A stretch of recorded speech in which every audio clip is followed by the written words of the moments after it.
Hello, and welcome to Dolphin's Dive, the weekly strategically minded Handelabra stream hosted by Logic Dolphin. Handelabra believes in civil rights for everyone and in being as inclusive as possible, so any comments or activity actively working against those goals are not welcome and will not be tolerated. You can follow us at Handelabra Games on Twitch or Handelabra on Twitter, Facebook, and YouTube. You can follow me personally at Logic Dolphin on Twitch, Discord, YouTube, or pretty much any avenue. Sentinels of the Multiverse, Bottom of the Ninth, One Deck Dungeon, Aeon's End, and Spirit Island are all available on Steam, iOS, and Android devices. One Deck Dungeon is also available on Switch, and Sentinels of Earth Prime is in active development. You can find more information on these games at Handelabra.com. Woo! First time of the year went flawlessly. So here we are.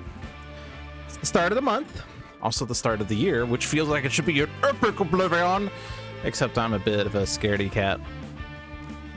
But the usual Oblivion fare is I hit random until I get 4 heroes. And thankfully, oh, sorry, this isn't even Oblivion, but that's okay because we could just do this, except I need more environments. There we go. All right. Thankfully, we do have an Earth Prime hero, the Raven. Both the Raven, nevermore.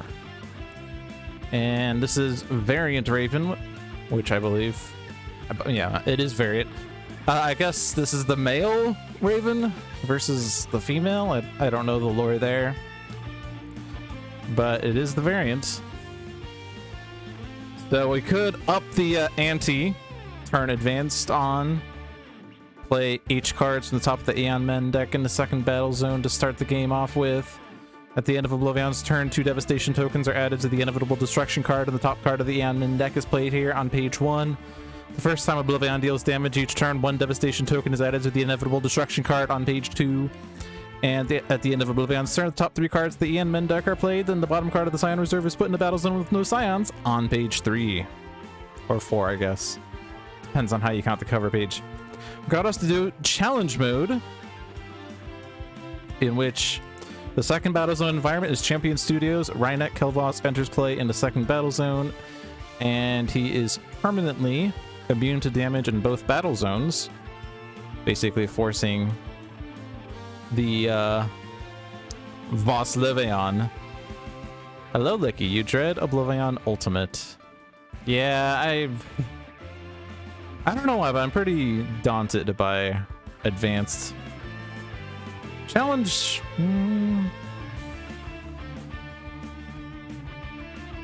I don't know how I feel about it either. I mean, you start with Voss in play, and you know the second environment is Champion Studios, but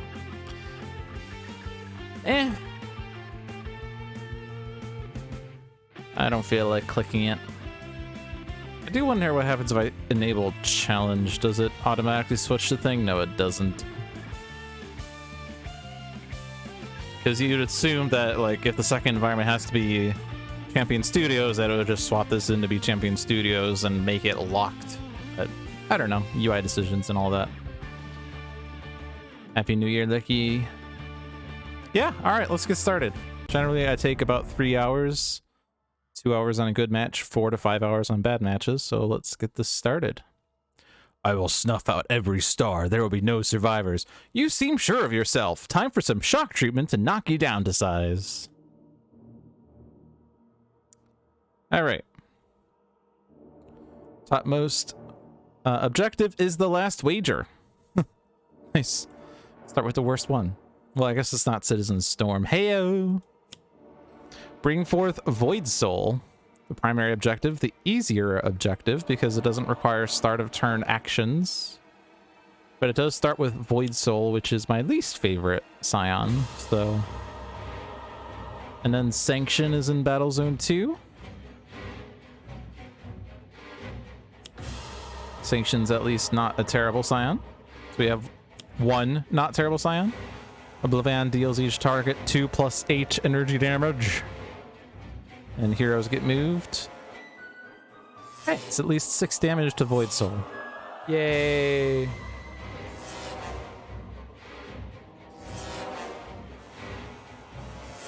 And moving everyone here at least saves us the trouble of moving there ourselves, plus it allows us to get the last wager most likely.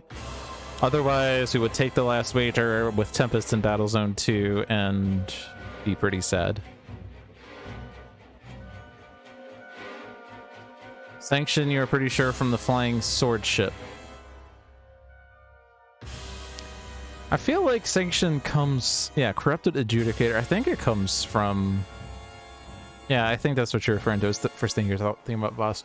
The Celestial Tribunal.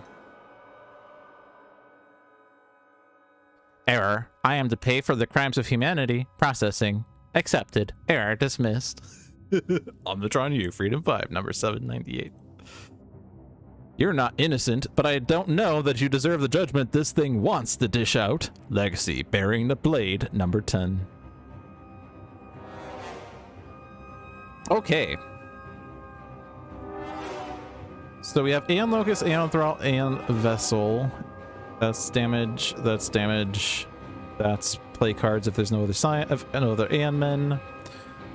On destruction, we have play a card, we have villain targets regain HP, we have add devastation tokens to the inevitable destruction card. And I think last time we played, I forgot that the other clause of Aeon Locust is if Oblivion destroys this card, move Oblivion to this battle zone. That clause doesn't usually happen because that requires Oblivion to destroy Aeon Locust from a different battle zone, but there are two different ways that it can occur. Mainly from his own card that says deal each target damage, which is which one? This one? No, not this one. Was it the one we just had? No. There's one that says deal each target in the game. There it is. So Global Devastation could destroy Aeon Locust in a different battle zone. Also, Aeon Master, on his flipped side, states Oblivion destroys the Aeon men here with the lowest HP, even if Oblivion is in the other battle zone. So it could move Oblivion. Cool. Anyway, we're getting sidetracked. So, cards. Let's see. We have Electrical Storm, Grievous Hailstorm, Shielding Winds, Vicious Cyclone. So lots of AoE here. We could use base power to stop a non-character target end of turn effects. So like we could just lock down the Aeon Locust if we so want. But we could also stop that with the Grievous Hailstorm. We have Action Hero Stuntman with Dramatic Cliffhanger, Planquez-Vous, Stylish Armor, Violent Escalation. We have the Raven. I don't know how to describe this variant. Masterclass Raven. With Flashbang Grenade, 2 Sticky Bombs, and a Raven Descends. I'll look at those in a second. Argent Adept with Instrumental Conjuration, Polyphoric Flare, Vernal Sonata, and Zeus Bell. No songs, by the way. I guess Vernal Sonata is a song, but not a song. All right, so I'm less familiar with Earth Prime heroes, and I think I've played Raven like once. This is Variant Raven, so the base power, Masterclass, 1 hero character other than the Raven regains 2 HP, and their player uses 1 power now. Basically Grandpa Legacy, isn't it? Interesting. Other than you can't beat Jerk Legacy. We have Flashbang Grenade, Equipment. Power. The Raven deals 1 target 2 sonic damage. Until the start of your turn, reduce damage dealt by each target dealt damage this way by 1. I like the phrase each target. You didn't realize Earth Prime heroes were in digital yet? They're not. This is beta. I am showing you the beta content, and it is not publicly available. Sorry to disappoint. But yeah, Sentinels of Earth Prime is in active development, and it's not been stated as to when its release is. Although it has been stated that... what has been stated? Spirit Island has been stated that they plan on doing Horizons of Spirit Island in the middle of 2023, or at least for a release of 2023, and Jagged Earth will come afterwards.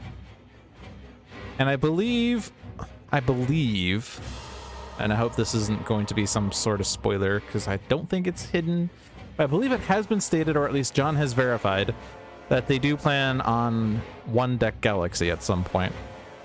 And I only mention that because I have it physically, and I feel like I've read somewhere that they do plan on doing something with One Deck Galaxy. They did mention it. All right, cool. Yeah, so One Deck Galaxy, and Horizons of Spirit Island, and Jagged Earth, the Spirit Island expansion, and also Sentinels of Earth Prime, which is what they're currently working on. Yeah, I haven't heard anything about Aeon's End either. Bottom of the Ninth's also sad. And one deck dungeon, it's up to date with all the expansions that are out there, so it's effectively done. I'm not sure if one deck dungeon itself is done, but all right. Anyway, back on topic. Anyway, yeah, it's interesting that it says each target dealt damage when this explicitly says one target, but you know, this could be stolen by guys, and then guys could have applied numerology to increase the 1 to 2, so it does at least can do a thing. Sticky bomb equipment power. The Raven deals 1 target 1 melee damage, then the Raven deals that target 3 fire damage, then destroy this card. 2 of those, and then the Raven descends. 1 shot. The Raven deals 1 target 2 melee damage. You may use 1 power now, destroy 1 tactic. Bottom of the 9th is extremely dead. Aww. Aww. Also sanction. What does sanction do again? Whenever an objective is moved to a hero play area or flipped in a hero play area, discard the top card of the Scion deck. When this card is destroyed, each player may move up to 2 cards from the trash to their hand. When the Scion trash is shuffled into the Scion deck, flip this card. At the end of this villain turn, discard the top card of the Scion deck, then this card regains 3 HP and deals the hero target with the lowest HP 3 energy damage. So yeah, -1 on you would be fine. Also, Void Soul. It is lots of nemesis there. We have Tempest Nemesis, Arch and Adept Nemesis. Like, this is Freedom 5 Nemesis. But there's also Captain Cosmic and Fnatic, I guess, that exists somewhere. The flip side Nemesis is not known. Whenever an objective card is flipped, this card deals itself 2 psychic damage and then flips. When this card is destroyed, each hero target regains 3 HP, then remove this card from the game. At the end of this villain turn, the hero target with the lowest HP deals each non-villain target 2 psychic damage and 2 infernal damage. If no damage was dealt this way, play the top card of the Scion deck. Excellent! To make matters worse, if he flips, he has a damage reduction by 2, destroys a hero ongoing card. At the end of the villain turn, this card deals each hero target to play area with the most rewards 3 infernal damage. Then this card flips, and it has another end of turn action, and I hate it. But if we don't leave someone in Battle Zone 1, then there's an extra Scion play, so we are kind of forced to throw someone over there. I'm not sure who. It's like Tempest is good at hitting the Aeon Men, Stuntman's good at hitting Aeon Men, Arch and Adept is a bit sad, but it's also the same battle zone as Oblivion, so I don't know. Primary objective we haven't read yet. When an objective is flipped in either battle zone, add 1 token to this card. When there are 3 tokens on this card, move Oblivion to the other battle zone and flip this card. So basically, objective progress is shield progress, which is basically what you're always doing anyway, so that's easy. On the flip side, reduce damage dealt to Oblivion by 2 if Oblivion is dealt 5 or more damage in a single turn, remove this card from the game. I think I posed a challenge one time that I challenged someone to beat Oblivion with this shield still active. Because that requires you to do at most 4 damage per turn. And yet he has 180 HP on like page 2 and 120 on page 3. So like, like if you're resigning yourself to, I mean, obviously in order for this shield to be out, you have to destroy 1 environment. If you say 180 HP is too much, you have to destroy a 2nd environment. So deal 120 damage to him without losing any other environment, or 1 other environment at most. Seems tough, but 4 damage per turn. Anyway. So where are we at? That's kind of the situation. I think, yeah, it's going to be either Arch Adept, the Raven, but like, this is damage and damage reduction, which feels pretty good. And whoever we move to Battle Zone 1, if they take and claim an objective and win the objective, then Void Soul flips and there's extra crap happening. But I think this is simple. We do this, we take the last wager. The next objective is Filter Heist. At the end of your turn, reveal the top 3 cards of your deck. Reveal 3 different keywords. You win. If not, shuffle them back into your deck. Stuntman does have a number of keywords. And what does that give you again? The Infinity Cannon for damage. Last wager for meager winnings, which is all meager winnings. We're going to do AoE, if that's okay.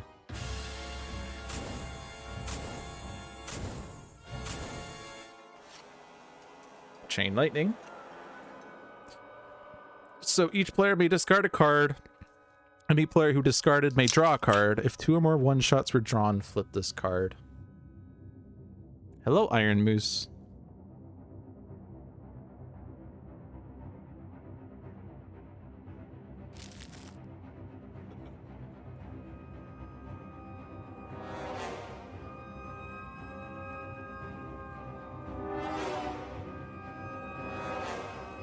Planquez-Vous is stronger than environment destruction. 20 irreducible damage is indeed 4 or more, and that damage is thereby prevented. But I feel like I want to play the others a little more. I don't know that I need 2 sticky bombs.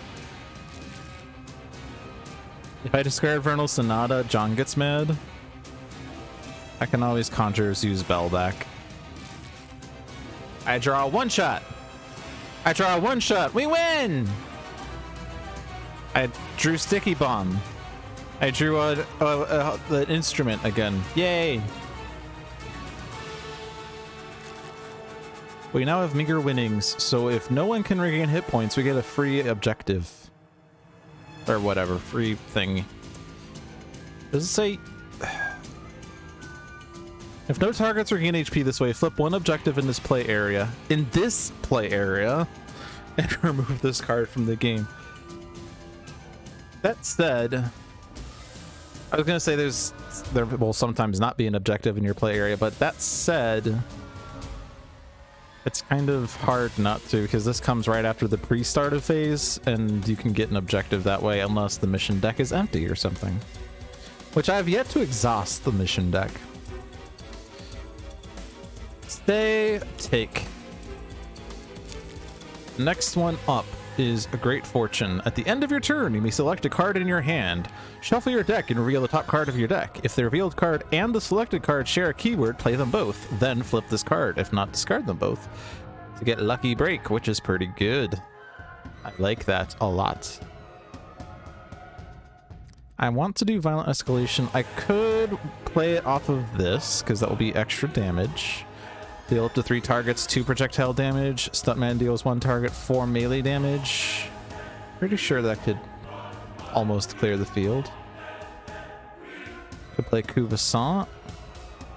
Because then, if one of the targets dealt damage this way, deal Stuntman 1 melee damage, but I reduce it by 2, I take 0.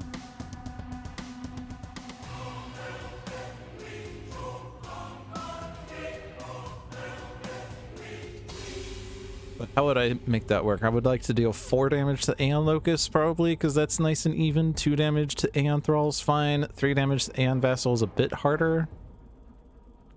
I guess Aeon Vassal could just exist. If it has a -1, but then again, we just kill it with Flashbang Grenade anyway. I don't know. Just hit Sanction so that I hit Sanction. Also, Action Hero Stuntman Nemesis, which is good because if that deals 1 damage increased by 1, but -2, it's still 0. Fun fact.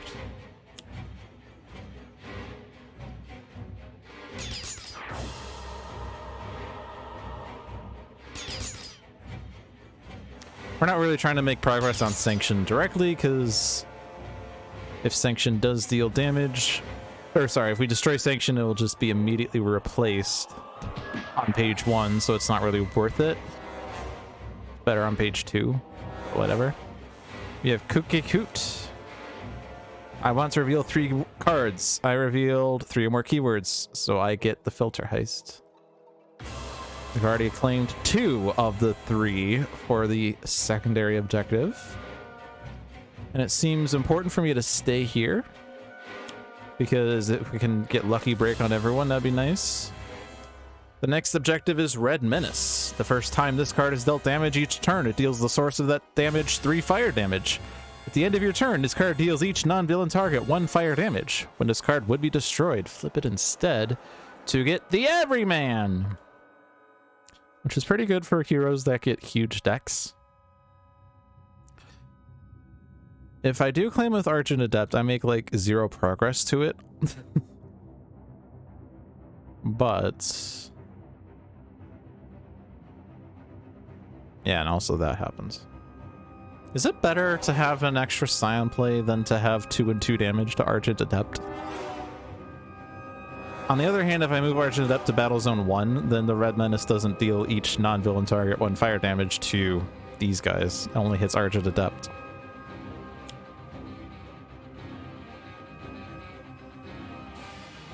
Is there someone who could benefit from an extra power? No, Stuntman. I guess we could throw it on Tempest to do Grieve's Hailstorm to finish off the Aeon Vassal. I mean, hitting it with Flashbang Grenade versus hitting it with Grievous Hailstorm is the exact same, but the latter takes out Aeon Vassal in the event that... Sure.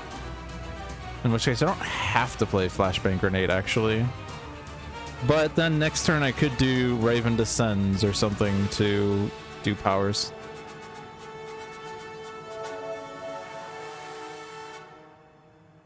In which case I didn't need to do all the damage that I did with Action Hero Stuntman, but I don't think we really wasted damage. We did do 4 to the thing.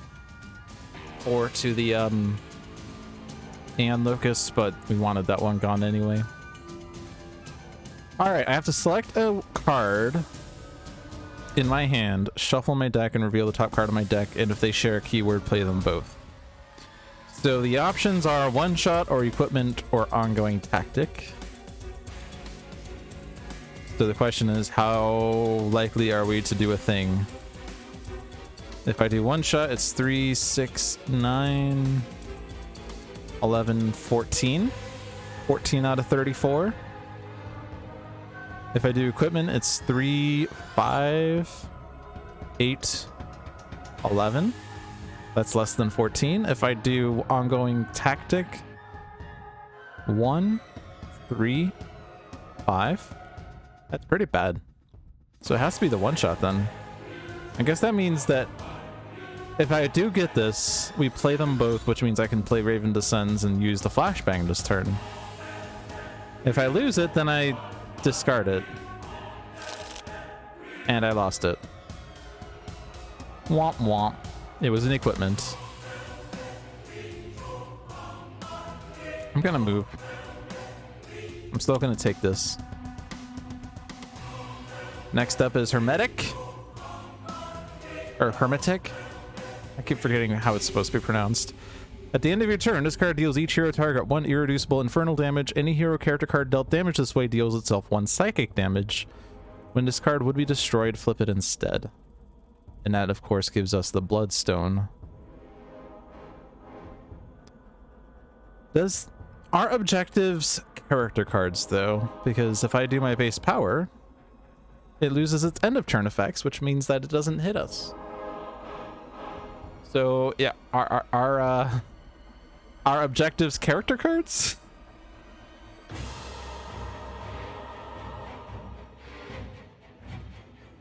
I'm not sure if it's going to state here or not.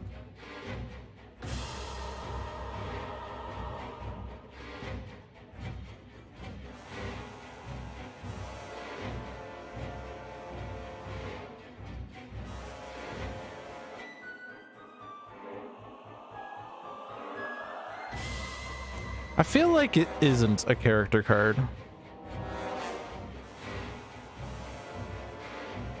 This is just describing those two heroes.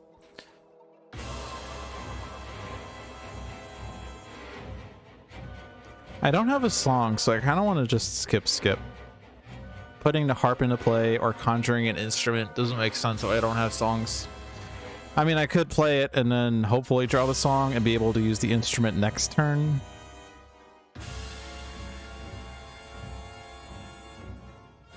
But skip feels better.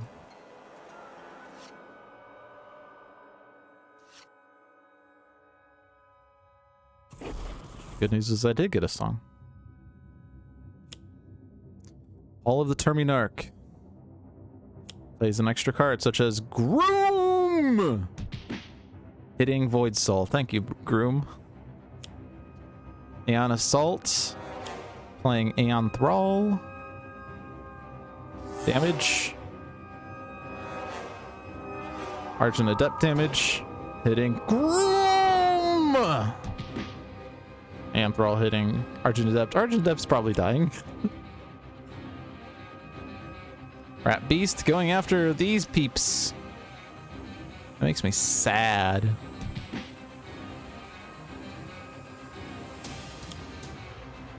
And Assault playing more Aeon Men. Yay! And it also grabs over the Aeon Thrall from the other battle zone.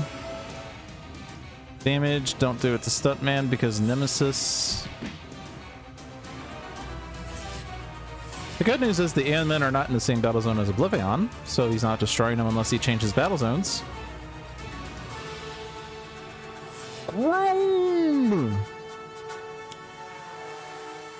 And now Argent Adept is back in battle zone 2. Yay!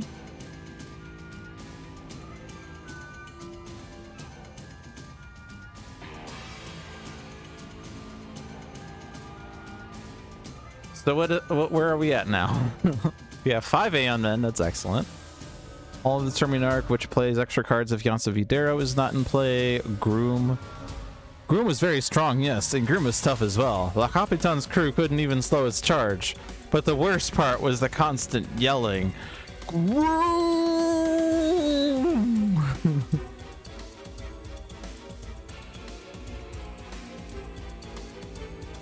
So, like, if I take on Hermetic, then it hits all of us. Stuntman hits himself harder. But Grievous Hailstorm deals it damage. Grievous Hailstorm also hits Red Menace, who will retaliate. We also have, like, Chain Lightning to do lots of damage. So we could make a lot of progress on those objectives. Getting Hermetic and the Bloodstone makes Tempest easier to keep alive. And with Tempest, being able to bring it back with whatchamacallit, Reclaim from the Deep or Argent Adept with the Vernal Sonata, that'd be pretty good. Getting the Red Menace to get the Everyman on Argent Adept. Not bad. Argent Adept's at 7. He's not too keen on taking too much damage, but whatever. Progress. I'm gonna stay here. Maybe it was wrong to move Argent Adept to the different battle zone. I don't know. Someone should regain a hit point. Can we keep Argent Adept alive? We don't really have the things that that would keep Argent Adept alive the most easily. I'm just gonna heal myself. I'm a jerk.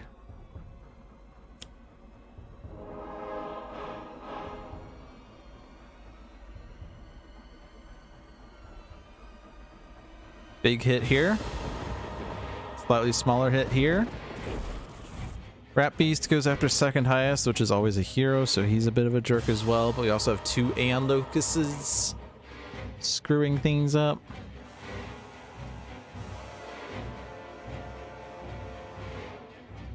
I'm just gonna hit one of them and then hit everyone for 2.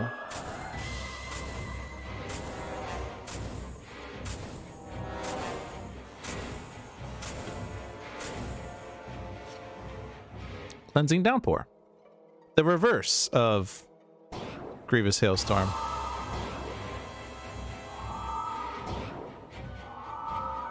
Ow!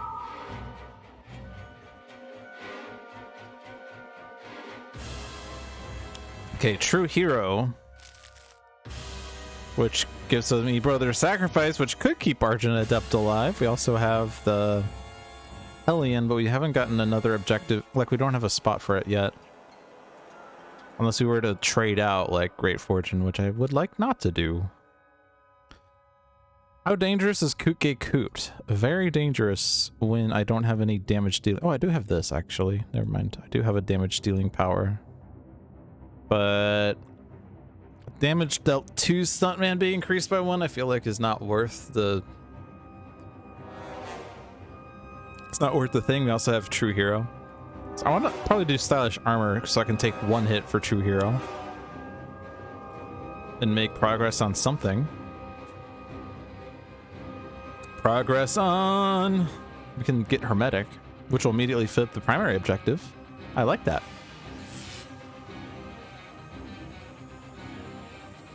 And now Tempest is more easily kept alive.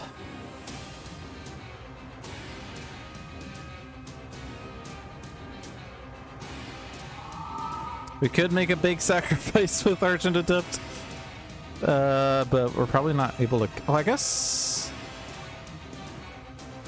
flashbanging the Red Menace is pretty good. Oh, 3 damage is a lot, though. 3 damage is a lot.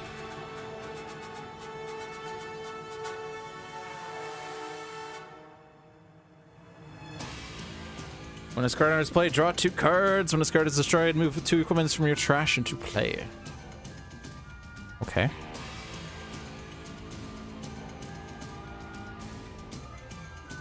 I mean, Tempest can take the hit. I would like to hit one other person because that would be half of 6. I'm gonna hit the Raven, and you can't stop me.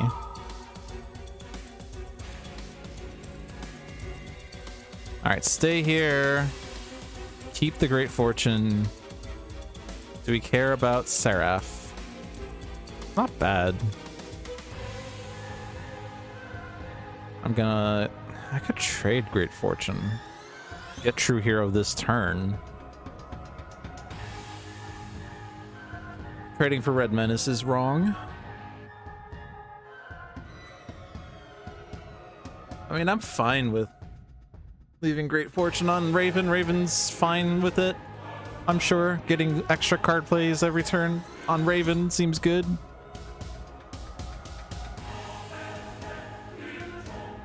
There. Yeah, I want to do the one with Sticky Bomb. There are slightly more equipments. There's only 10 equipments now, though, but if I draw more cards, I will have more information as to what's in my deck. I drew a one-shot and an equipment limited, which is slightly different. And then reduced damage dealt by Red Menace. And I draw another one-shot. So, it'd be nice if this told me the number of cards that had a keyword in my deck. Whatever. So I drew 2 of the one-shots. There are 2, 5, 8, 10, 12 one-shots still in my deck. So slightly more than a 1/3.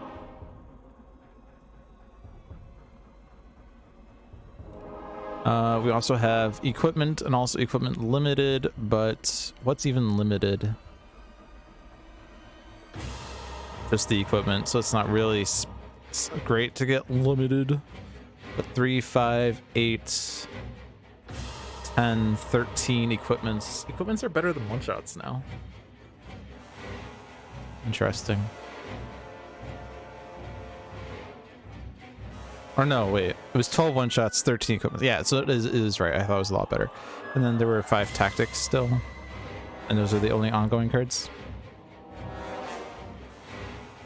So it's about equal, slightly more likely for an equipment. But like, if I play one-shots...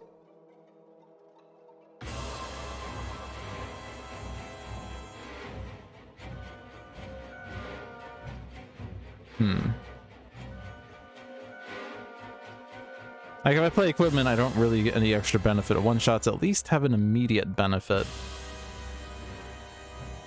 Search my deck or trash up to 2 tactics or equipment cards, put them in my hand, shuffle my deck, discard up to 2 cards, play up to 2 equipment cards, which these equipments don't have when this card enters play type effects.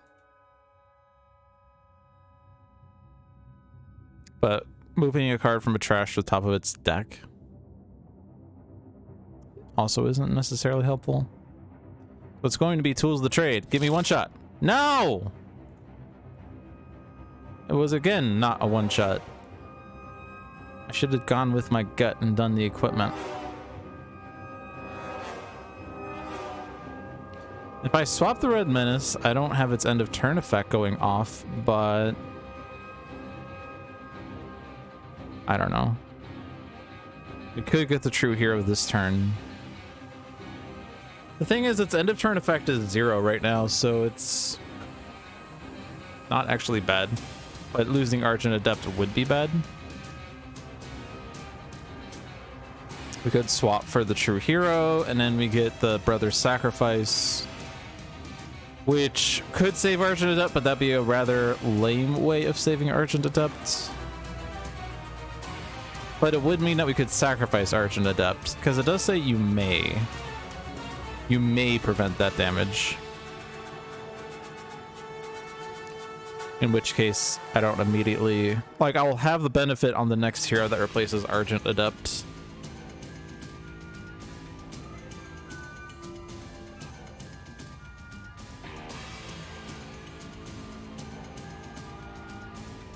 There's a lot of Aeon Men that we still haven't destroyed.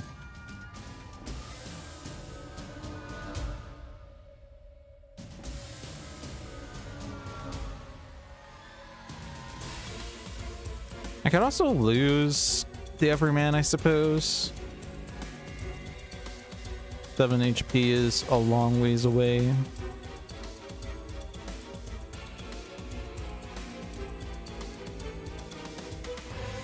Gotta try for getting it.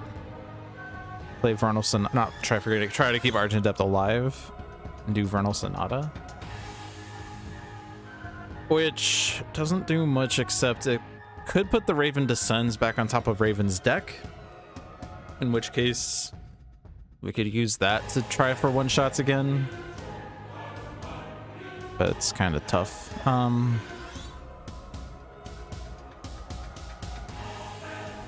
guess giving everyone hit points is better than just Argent Adept not doing anything. Shuffle the mission deck so we don't have Hellion staring at us. Hellion's okay, but...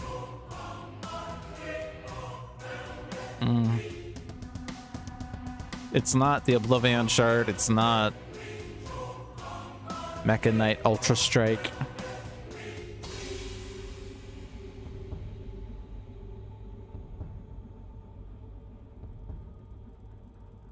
I'm gonna leave cards where they are.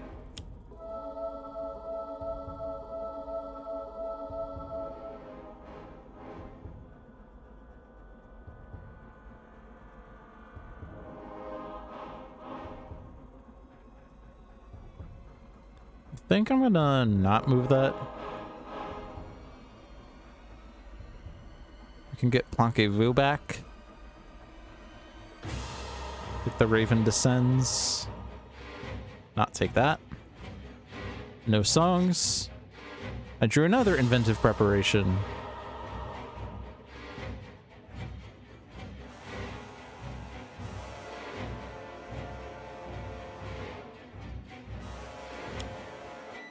Blue go! And also Erded. Blue go saving Void Soul. No! Elemental Pandemonium not hitting anyone. And Scatter, Slaughter, whatever. Also not doing anything. Ancient Library. Ooh. Rat Beast went after Sanction.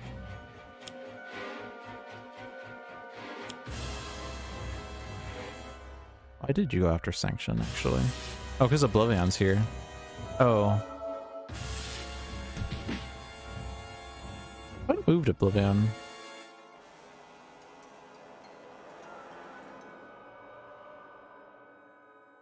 Wait, we didn't get that. You discarded that? Did you just end up here? Or were you here this entire time? I didn't know. Maybe I'm dumb.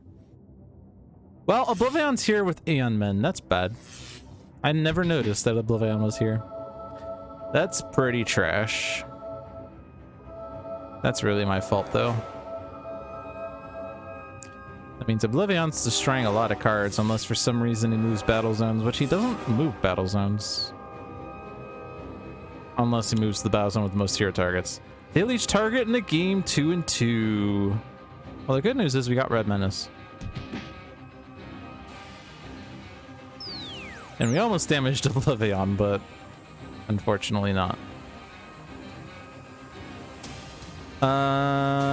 Void Soul is almost spared.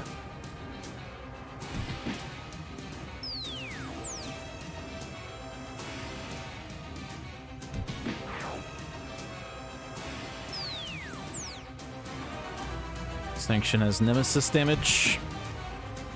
These decisions aren't really super important because, well, they aren't, but I guess like Aeon Thrall would regain hit points on someone, but you were already at less than max.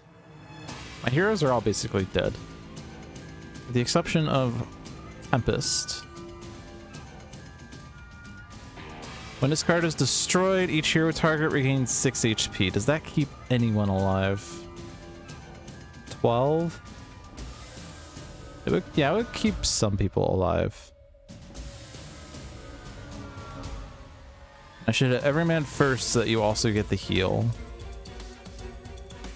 The problem, though, is that we have Aeon Locuses that are perhaps going to screw things up. And we also have an Aeon Thrall that's going to... Or no, sorry, Aeon Vast... No. Oh, we don't have the one that he hits the highest target thing. Okay. Well, let's just clean up the targets here, the ones that don't really matter.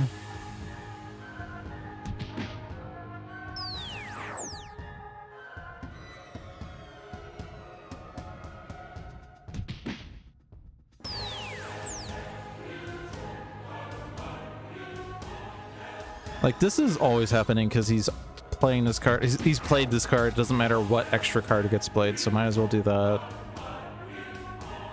Might as well do this before other Scion comes out or something. The only thing that heals is Sanction, but Sanction wasn't at max anyway before we hit her, so it didn't really change anything. And then Devastation Token. So then we hit... Oh, we could hit Oblivion. Hit every man so that you can heal.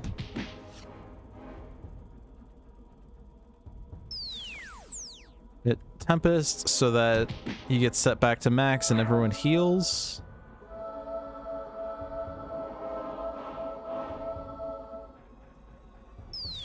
And then the rest doesn't matter. I guess, well...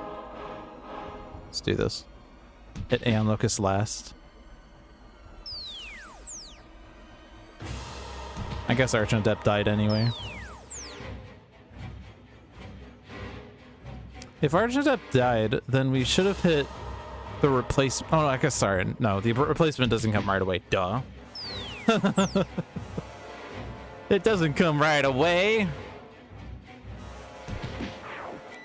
And Locust plays the Abyss Stairs back, which plays a card. Disrupt Space-Time, which kills Stuntman and Raven. We'll move Tempest. Doesn't really change anything.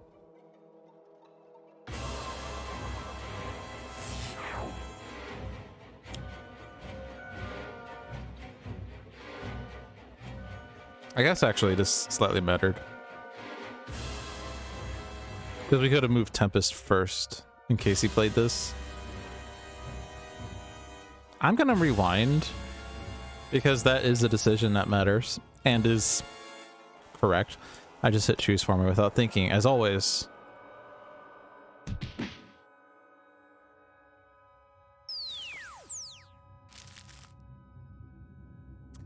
Unfortunately, we're losing the Great Fortune. And we had like 2 rounds to try for it, and we lost it both times, and that's pretty tragic.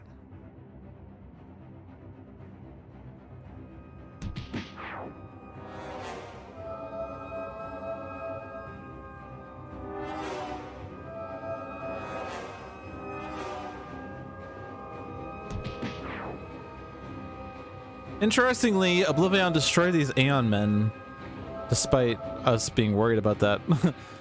He destroyed them with a one-shot, so it didn't actually matter that he was in this battle zone. He just played a terrible card.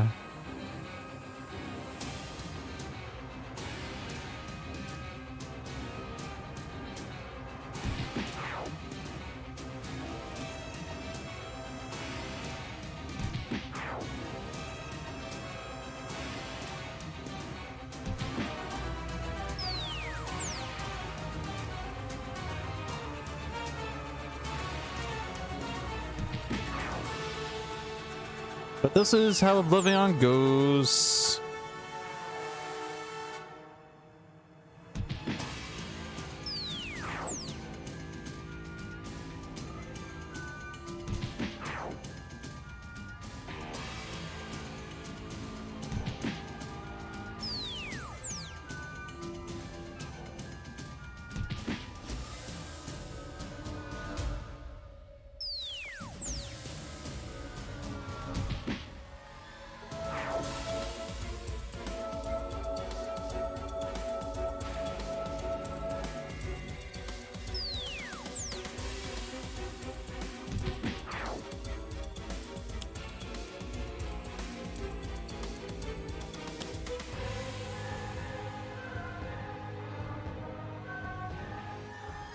Well, did I hit choose for me before I wanted to? I hit Aeon Locust by accident? Okay, well.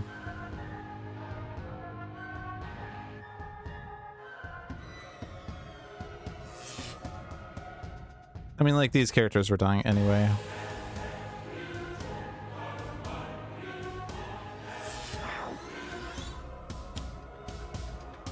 But now, Tempest has not dealt damage with this one.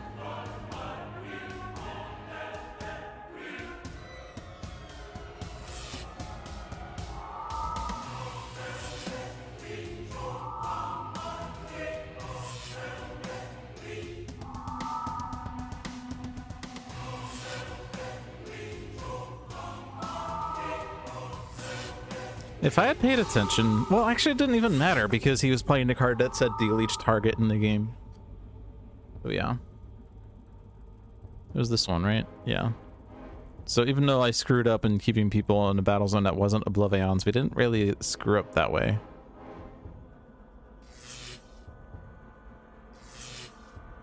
This was just always going to happen, this mess.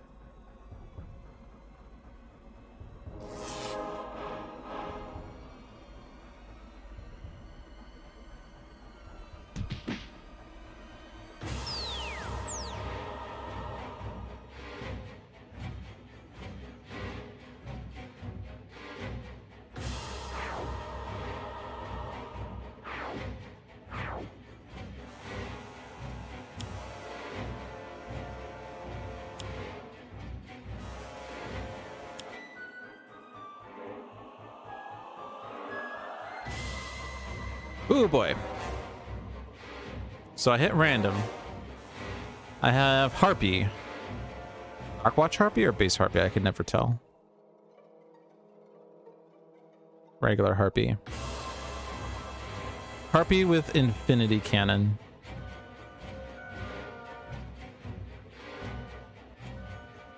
Better than your base power at least. So, and then you don't have any object or any thingies, and you have Everyman. Okay. So, Devastation's at 11, Countdown's at 2. If we gain Devastation token, we lose an environment. If he counts down an extra time on his turn, we lose an environment. Which could just happen from temporal fractures. And the only way to prevent that would be to deal Oblivion 5 or more damage in a single turn. To just flip him. And when he flips, what happens? X Devastation tokens are removed from the Inevitable Destruction card where X equals the number under the Countdown token. Then the Countdown token is moved to 6. Oblivion's trash is shuffled into Oblivion's deck, and Oblivion turns to the next page. And turns to this page, Oblivion's HP is set to 180, and Oblivion deals each non-villain target 4 energy damage. Then the top 2 cards of the Aeon Men deck are played here. So on the turn that we do 5 damage to Oblivion, he also deals 4 damage to each target.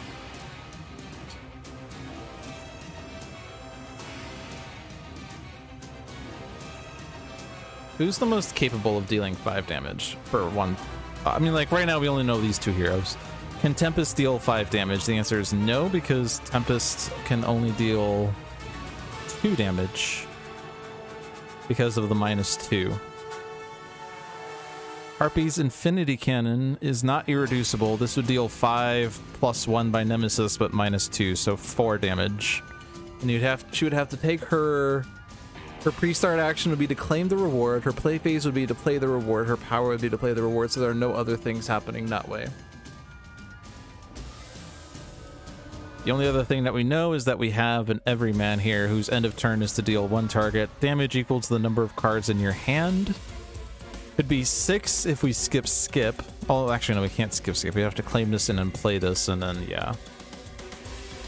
You would have 4 cards in hand, you deal 2 damage. So we're not guaranteed to be able to deal 5 damage to Oblivion. It has to be in a single turn.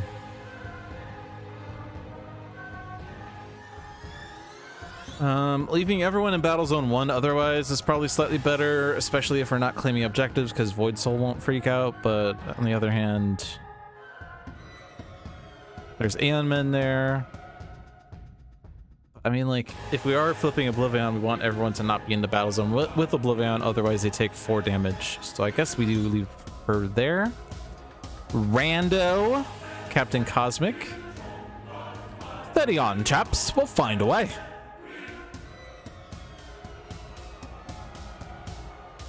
Energy Bracer. Not really super exciting. These all die to Oblivion's 4 damage. Also bear in mind that end of his turn, he deals each target 4 energy damage, but if no damage is dealt to heroes this way, 4 devastation tokens get added. So who is Argent Adept's replacement? It's Prime Warden's Argent Adept. Well, he arose from the dead and has resurfaced as the Prime Wardens. Unfortunately, you can't really deal damage, but your base power could grab extra cards maybe. I don't know. I don't know. Meager winnings!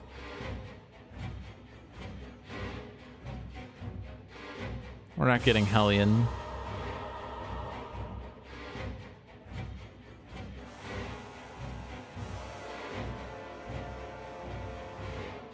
Skip its end of turn with my base power? I would rather do Grievous Hailstorm.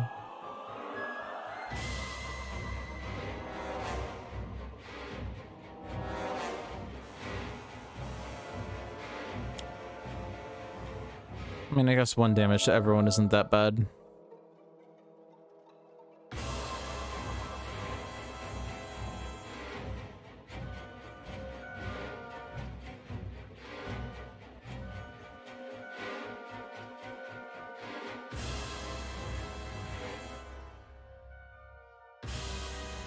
Kill the Aeon Locust. Kill the Void Soul. I'm gonna Electrical Storm, which is a rather strong assumption that I'm going to survive this round, but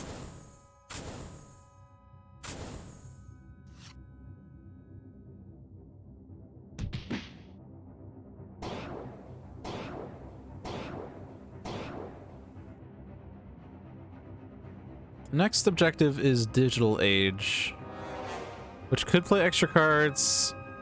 RP does have an equipment, could get this, but it would not deal enough damage to Oblivion. We're kind of...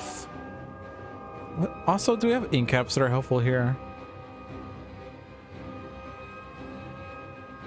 Not really.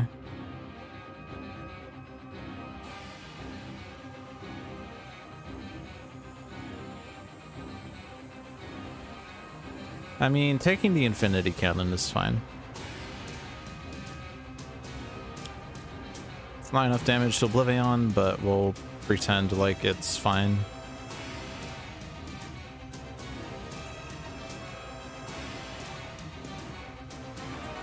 Make progress on this one!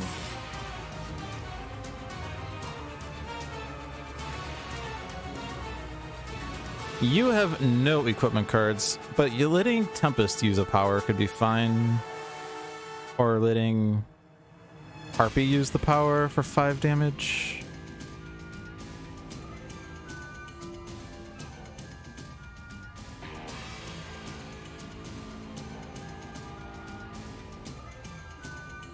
Make more progress on Hellion.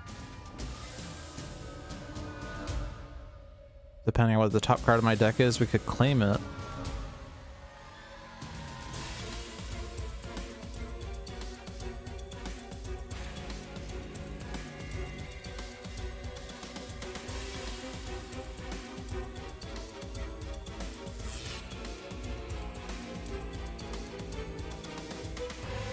Augmented Ally and Argent Adept?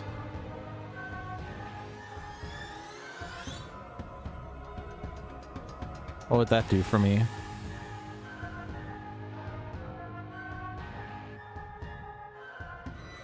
I don't feel like it would do anything.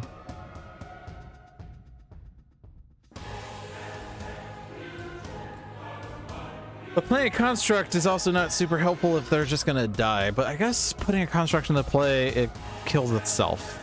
Okay.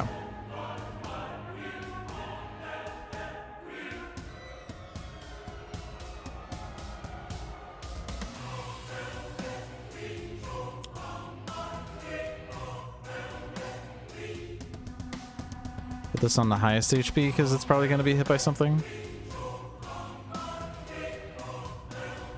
I can kill the Hellion. So yeah, we have successfully not found a way to deal 5 damage to Oblivion. He's blowing up environment too, I suppose. That kills Sanction. And puts a replacement thing out. Which will then take damage. Unless he moves battle zones. In which case, we're all pretty much dead.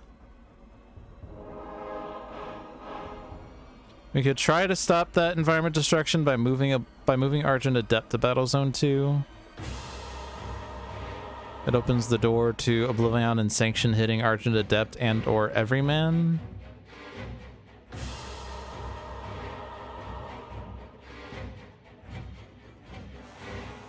But I'm saying there's a chance.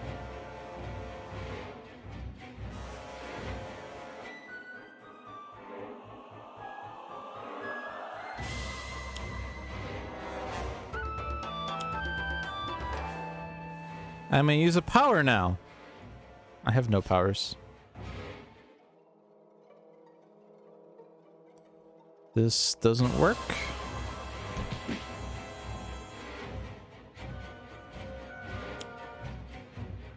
Non-environment target with the lowest HP is Hellion. Hellion cannot deal damage, but Hellion has been accomplished. That's actually pretty bad. Thank you, Bosto. We flipped Void Soul. Excellent. I guess my original plan was to flip Hellion with Destructive Response anyway. Meager winnings! Hey, Oblivion moved battle zones. And Voss is here. Voss is probably going to screw us up. That sound deals each hero target 1 and 1. Order doesn't matter.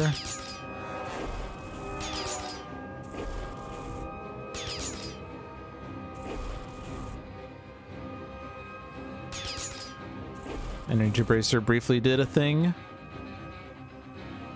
This card deals each hero target in the play area with the most rewards 3 infernal damage each. It's going to be Harpy to try to keep Tempest alive for a little bit. Energy Bracer still takes itself out at least.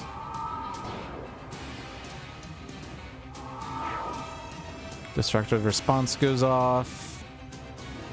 You have a -1,000,000. Nemesis. Progress. You. Captain Cosmic still alive. Void Soul not taken out by Voss, so we didn't add 1,000,000 devastation tokens that way. Zone 2, Unforgiving Wasteland, not doing anything right away. Sanction, moving Oblivion. Oh, okay. At least it's not destroying the Aeonman. And Empyrean is here. Hitting things, but also drawing a card. And then things. I'd rather discard a card. All right. Do not count down. Okay. That's not the worst.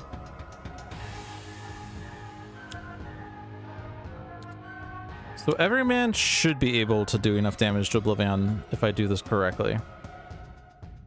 And yeah, count devastation's at 12. That's just kind of going to happen.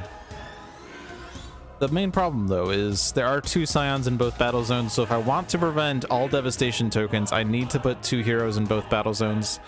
But at that point, it's very likely that some of us will die. Stratusfaring the Focus of Power doesn't actually do much because if we do 5 damage to Oblivion, he shuffles his trash into his deck anyway. So that doesn't seem too helpful. We have Seraph. Does Seraph help to irreducible damage? You could destroy focus of power with ball lightning, but either way, we're not doing enough damage to Oblivion. And I would like to leave... Yeah, actually, ball lightning doesn't work on Oblivion. Anyway, I either destroy the ongoing card and not damage Oblivion, or I damage Oblivion but not destroy focus of power. Can Seraph deal damage?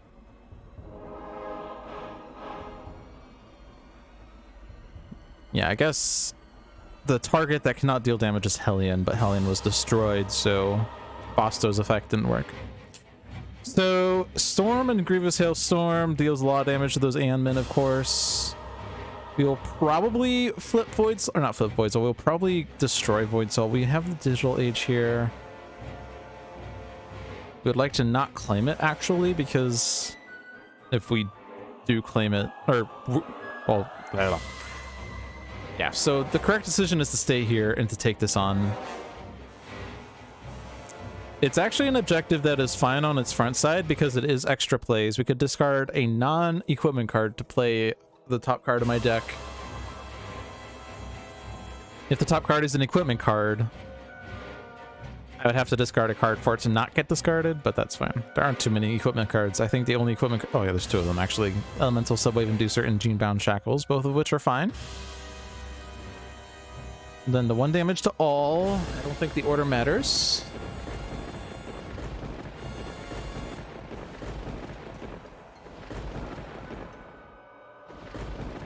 It's very tempting to want to Cleansing Downpour instead, but I think that's wrong.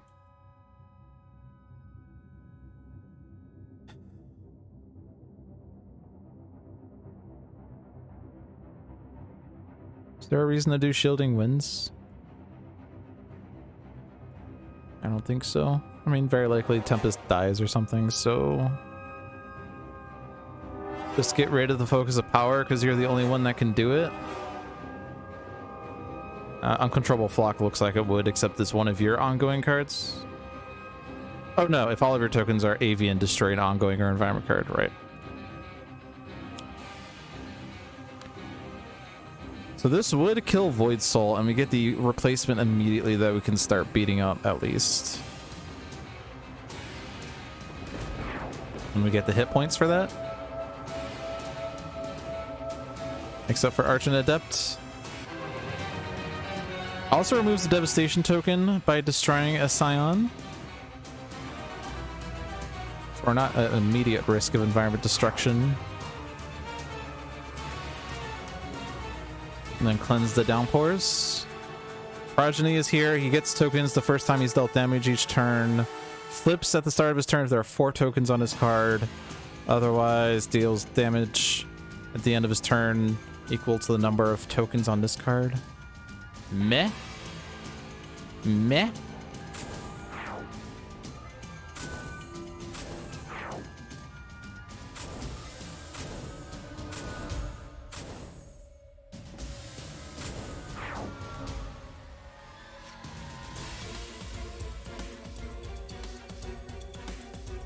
Irreducible damage to Voss, and also might as well hit Progeny.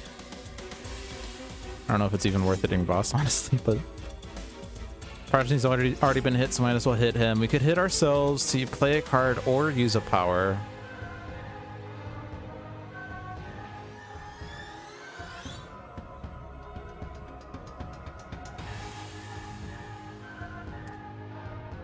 We could Stratosphere and Aeon Man. That would be interesting. But then that would be played by Oblivion's Flip.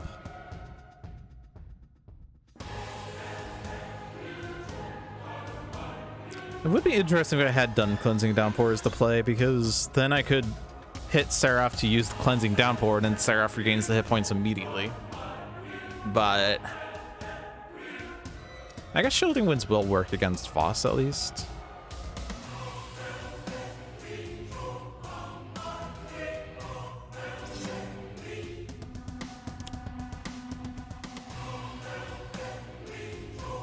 Top card on my deck is a Lightning Slash. I could use that to kill Aeon Locus. Discard Lightning Slash, play Lightning Slash. But also hit Progeny. I've already hit him this turn. Sure. Okay. So who moves to Battle Zone 2? Do we have... It's Cosmic Nemesis, right?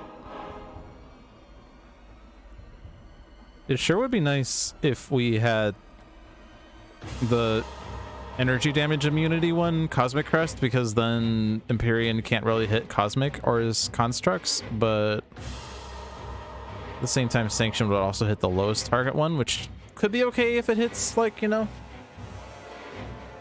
But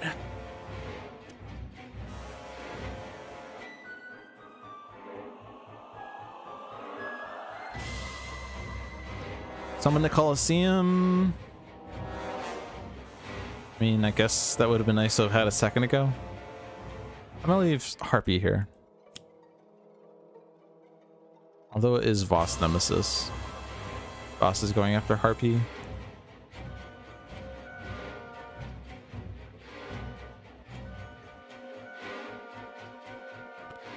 There are a number of targets to hit with Uncontrollable Flock, at least.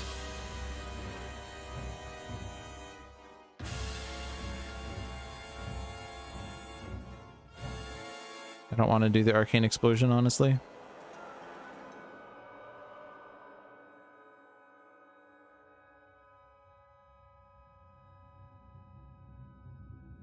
Let's do Tenuous Focus. Top card of my deck is Arcane Explosion. It's kind of worse to play now. If you discard it, flip an Avian. Sure. Let's draw cards.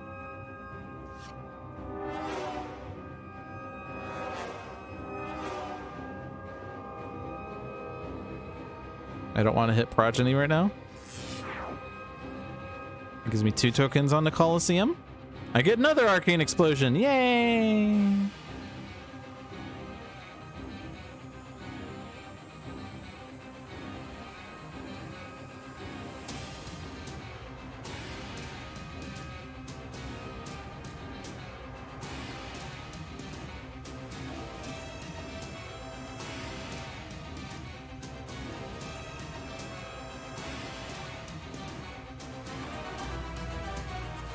Cosmic Weapon, but I guess like we have Arcane Cadence that controls what the bottom of my deck is. Augmented Ally I don't want to play. I definitely want to play something. I'm likely to go Battle Zone 2. This is building a king, destroying a number of equipments or mechanical golems. Useful when... Hey, Lunaraya. We do have some equipments here. Each player may discard and or destroy equipment's golems if 3 cards enter the trash this way. I mean, there are less equipments here than there are in Battle Zone 2.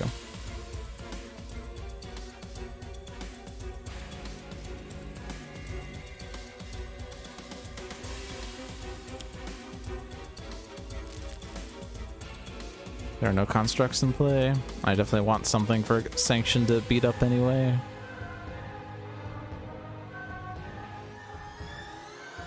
Just throw something out there.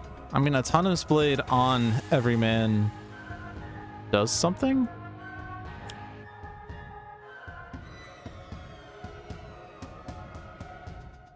Top card of my deck, Unflagging Animation. Excellent! Sure, why not?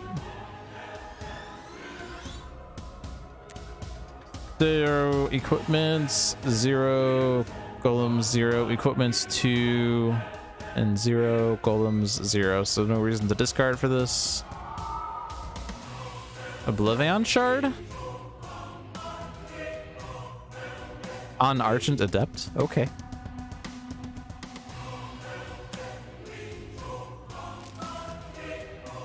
I'm going to assume Argent Adept doesn't die. It's a bold assumption.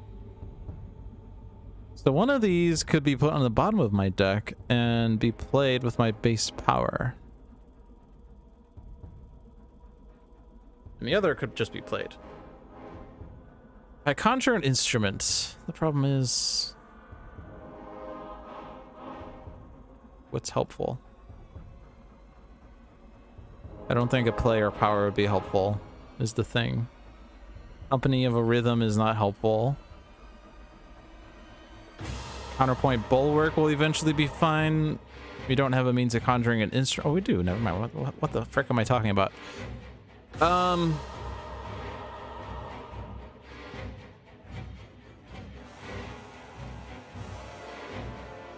So play Instrumental Conjuration Counterpoint on the bottom. Silver Shadow in hand.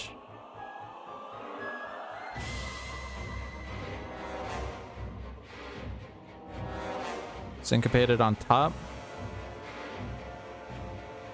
So hand, top, bottom, trash play. Oh no, but this... I don't want to play the Conjuration after I've set up my deck like this.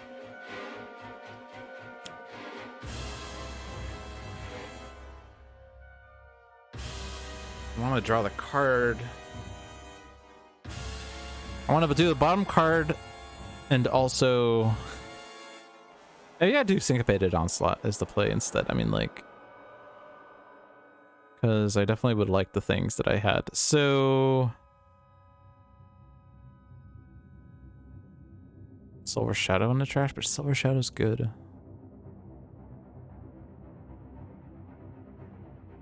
Doesn't really matter then. Do that, and then do that.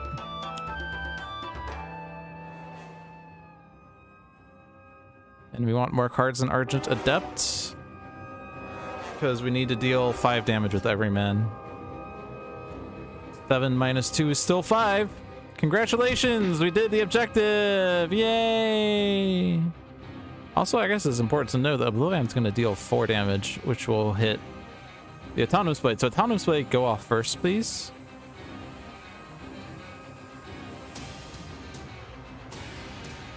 Empyrean's also going to go off, but let's hit Sanction first. Because we want Oblivion to be flipped before Empyrean deals damage.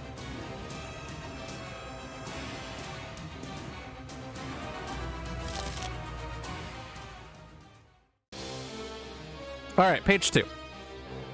Damage. I guess Empyrean's not actually going off because you're only hitting heroes. Makes sense. I could have Empyrean, but...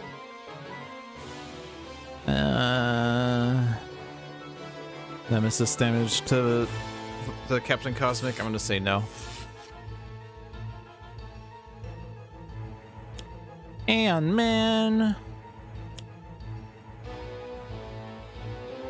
It's a bad Aeon Locus. Oh well. Slamara! Play an Aeon Man instead of a Scion card, please. Please. Scion with the lowest, blah blah blah. Shielding Winds did something. Ball Lightning. Cool. There are no ongoing cards to destroy.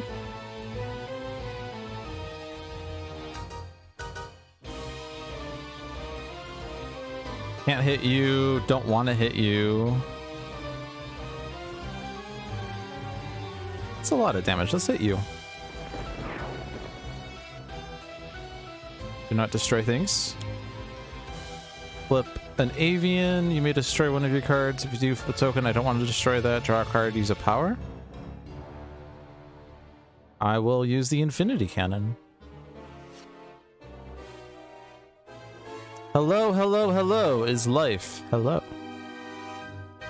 Let's see. 1 and 1, 1 and 1, 2. Let's get rid of the one that adds devastation tokens just in case. Hey, summon the Colosseum.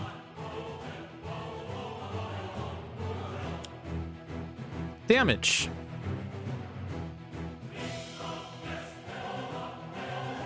Shielding Winds. Ow. Ow.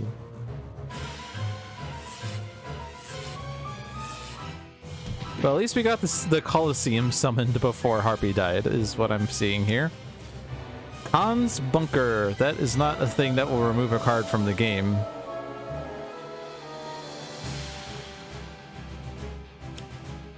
Destroy one non-target environment card.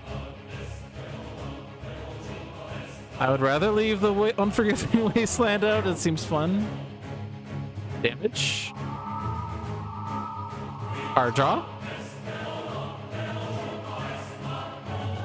Each player discards a card.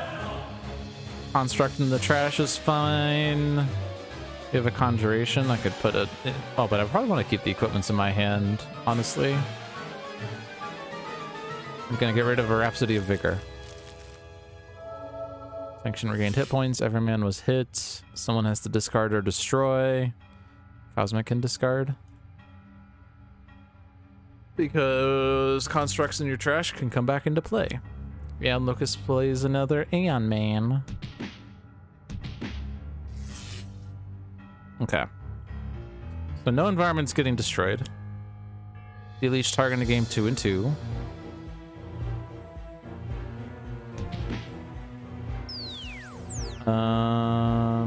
Aeon Thralls die. I'm gonna hit the Aeon. This is actually that prevents Aeon Vassal from getting well, but it's still gonna get destroyed at the end of turn damage, right? Oh, but that's Battle Zone 1. Oh, but you're not gonna be. Oh, but New Will. I don't know. I'm confused. I'm confused. There's an Aeon Thrall in both battle zones. So one of them will heal this Aeon Vassal. And the other one can prevent this Aeon Warrior from getting destroyed. This Aeon Locust is dying anyway, unfortunately.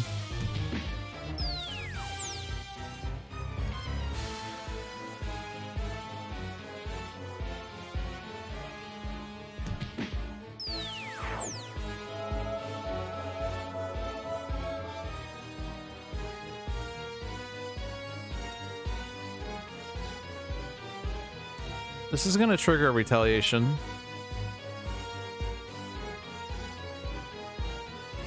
I don't know at this point that there's anything that matters. Doesn't do enough to kill Aeon Locust. Actually, I think... Oh, this Aeon Vassal's dying. I don't know what's going on. I think I could have hit Aeon things better. The things that heal. But I think it's kind of impossible to prevent things from getting destroyed the way I would want. So I'm just going to commit the cardinal sin of Sentinels and hit choose for me.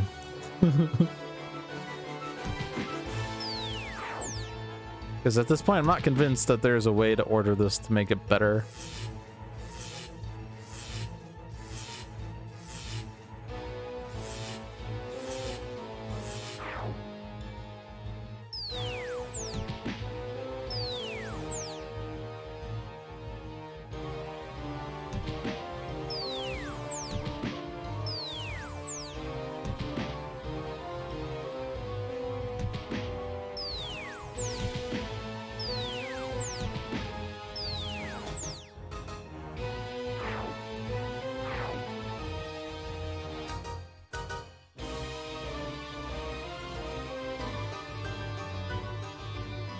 So, Aeon Locust dies. Aeon Warrior dies.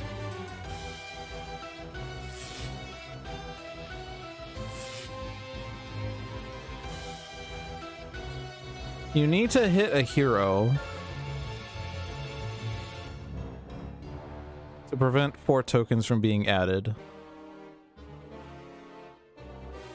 Kill the warrior first. The warrior hits the hero with the highest for 7, and that's bad. Because that kills Argent Adept. I could kill Captain Cosmic instead if I hit Adept first. And the reason I don't want to kill Adept is because of Shattering Blow. I want to leave that in play if I can.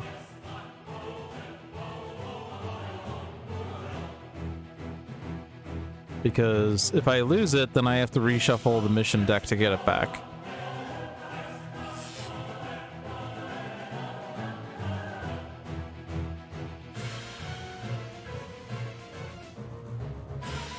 Building a king I don't really care about, and Captain Cosmic's not set up so I can lose him.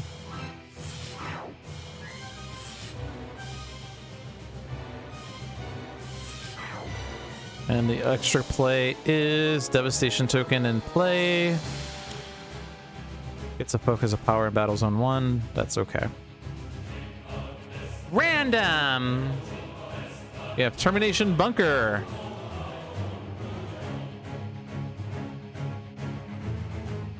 Okay, so obviously focus of power pretty bad. We can Stratosphere it, and that's pretty good because that stops Oblivion from playing extra cards. Or sorry, it controls exactly what his next play is, which is really good. Battle Zone 2 is currently blowing up unless Battle Zone 1 or 2 moves Oblivion. Moving everyone to Battle Zone 1 seems important, unless we have some means of preventing damage to heroes, which we don't.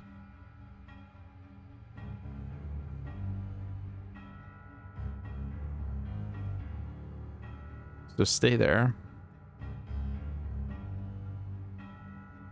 On the other hand, I would really like to deal 12 damage to Oblivion in one turn. If at all possible. Because the problem is, Argent Adept is likely going to die. So Voss is going after the hero with the highest for 14 plus 1. 15 damage. Oh boy.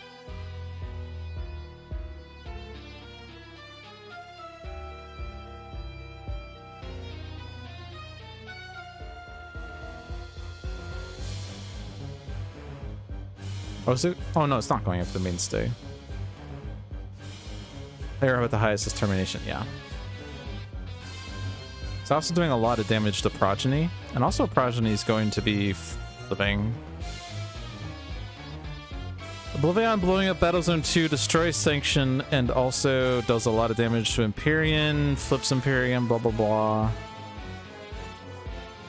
If I were to somehow flip Empyrean first, though. This is 20 irreducible what damage? Where does it say? Following the rules on the top card of the Scion Reserve. Okay. 20 irreducible infernal damage. Sanction dying, moves cards from trash. Empyrean dying, flips Empyrean. He's immune to energy, or sorry, immune to melee and projectile and heals off of energy. When this card is destroyed, each player may draw a card and use a power.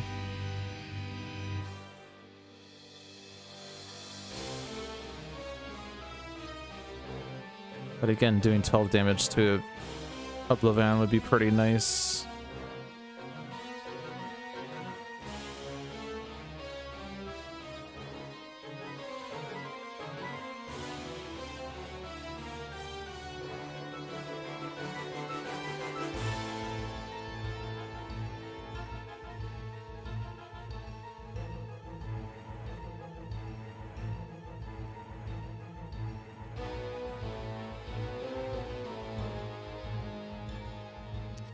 The only hero that's really capable of doing 12 damage in one pop is going to be Tempest.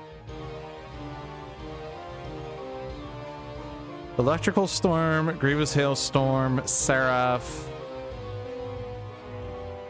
and a Stratosphere. It's not that much damage though.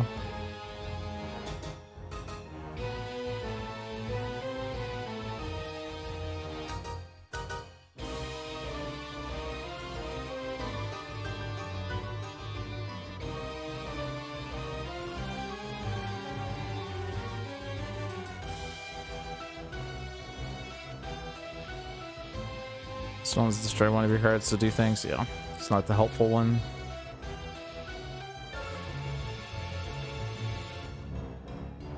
You can make the next damage dealt to Voss be irreducible. That's cool. You still have no rewards.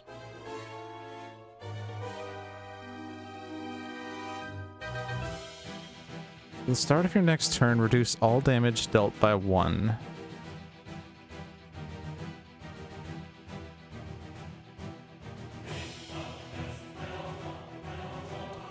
There's also this, which is amusing because if Oblivion kills this, then we get Arataki, and then the hero takes 20 irreducible except it redirects to Arataki. That actually changes things.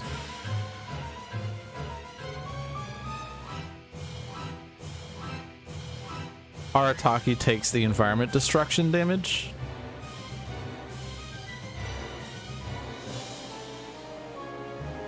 It means that I don't reclaim one of these. It means I don't get an incap, and it also means I'm still not likely to deal 12 damage to Oblivion. 12 damage in one turn, right? Yeah.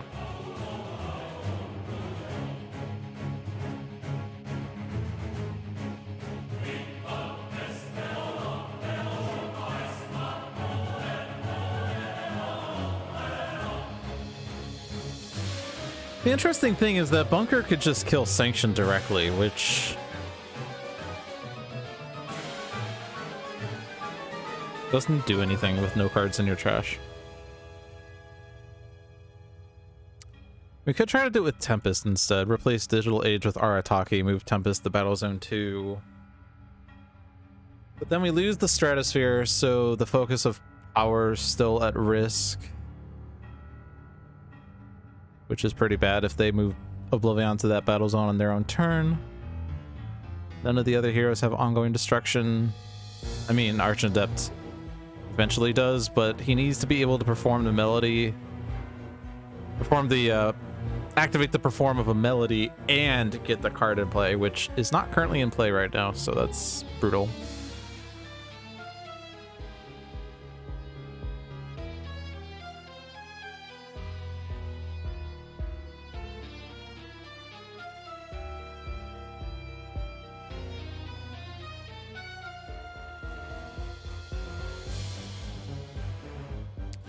There's no incap that destroys ongoings right now, right? A lot of these incaps are basically the same.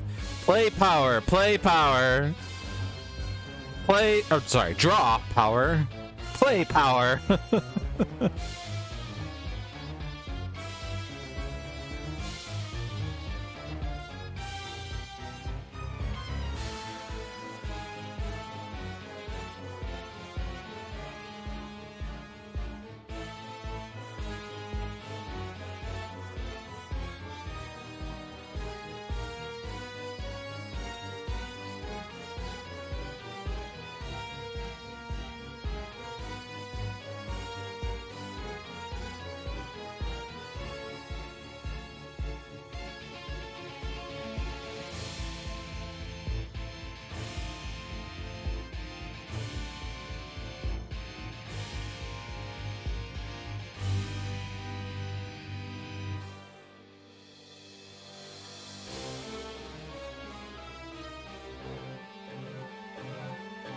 Wait, Archadept is currently in Battle Zone 2. When Sanction is gone, each player may move up to 2 cards from their trash to their hand. So we can get every man back. And then every man could very easily deal 12 damage to Oblivion. It sacrifices Archadept, to be sure.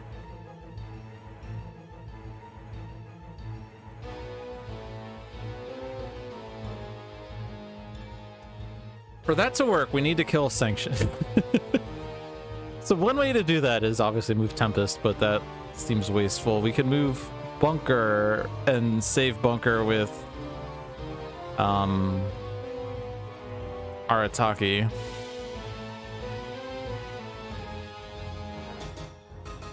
But getting the Shattering Blow is really important, especially because Archadept is not likely to survive in any case. So we move Bunker to Battle Zone 2.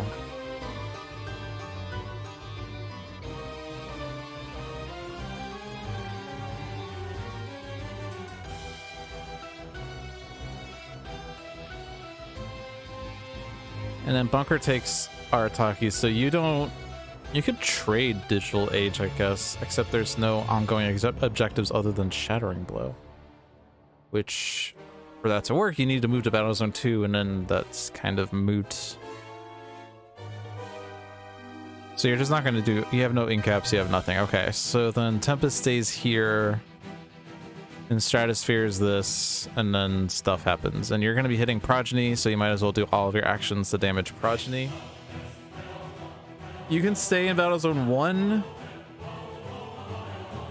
because you're not going to get the benefit off of Sanction.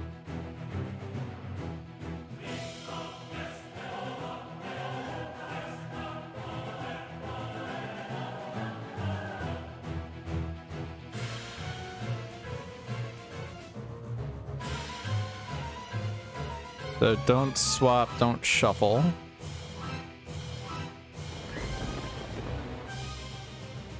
Stratosphere.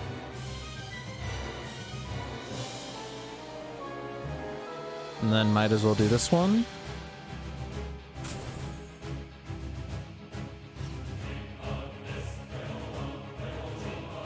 And we already hit Progeny. And I don't foresee a reason to want to hit Seraph. The only other power I have is to hit Progeny for 1. Unless I expect Seraph to die anyway. Because when Progeny flips and it's just me and Sentinels, this card deals the hero target with the lowest X cold, this hero with the second highest X lightning, the hero with the highest X fire. The hero with the lowest is Seraph.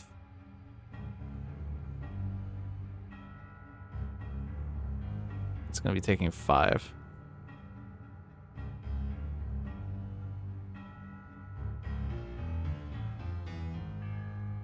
I'm not going to hit it. I already have Shielding Winds in play. It's not an equipment. I don't have an equipment here, so whatever. All right, so you go there and you take. And then... Oh.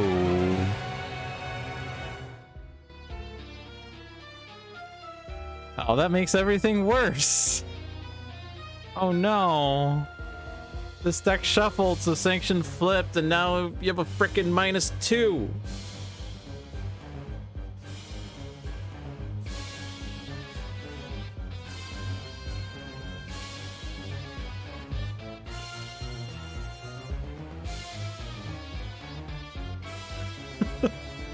So now I can't Flak Cannon to kill you.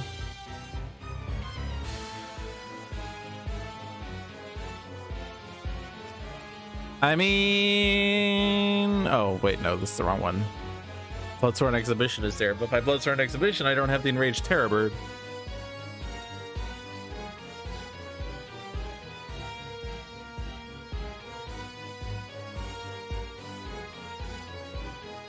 I mean, it's not ideal, but another possibility is Bunker just takes the 20.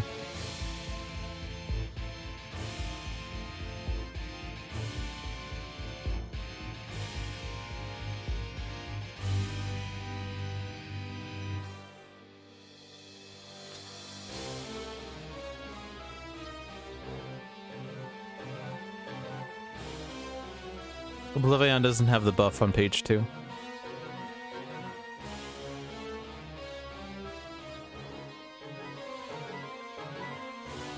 You're hitting Bunker for 0. Okay,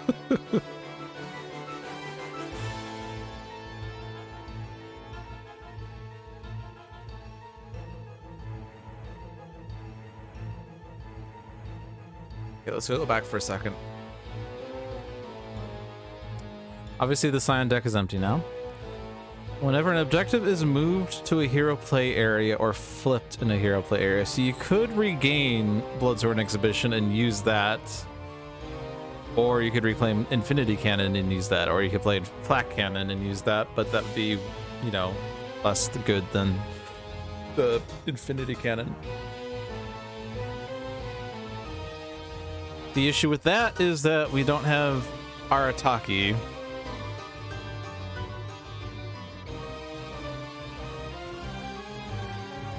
So do I try for Arataki? Sorry, do I give Arataki to Tempest instead? Swap out Digital Age, since the plan on giving it to Bunker is moot. Giving it to Sentinels is actually slightly okay, because then all those Sentinels are saved by Arataki, which is really good. Actually, I think that's really good. That seems exceptionally good. Especially if Mainstay gets his redirect to him.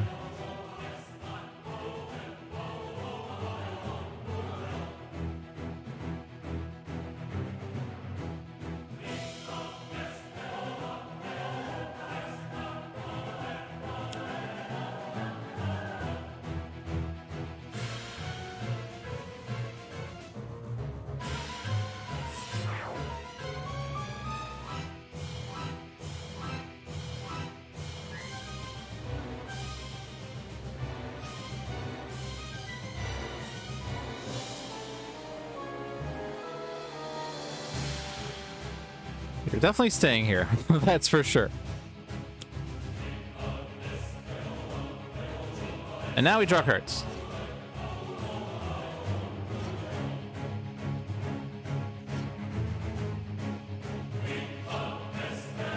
Caligulous form is pretty good. We can do Caligulous form, redirect the damage to Writhe, and then he doesn't take it.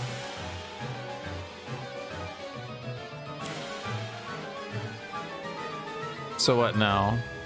No hit points. Next damage to a target irreducible could be good on Voss if we intend on hitting Voss. I'm not sure what will hit Voss. Reduce damage dealt by target. Dealt damage this way is kind of hard. Next time a non-hero target is destroyed, you may move it to the bottom of his deck. Well, it doesn't actually do anything with Enraged Terrorbird. Next damage to Voss is irreducible. Oh, I guess I can hit the bird, huh? Actually, let's hit the... damage to Voss is a waste. Sorry, I went to the wrong phase. Tab!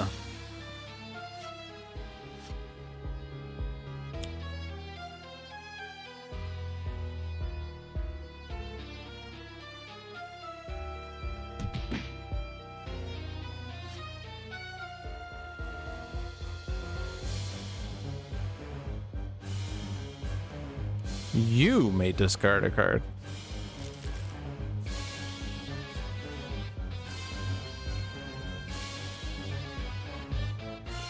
And does that still make your next damage irreducible?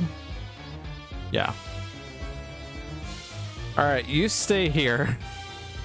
You are not compulsing. Hate to break it to you, but we need that Shattering Blow. We could shuffle or use an incap.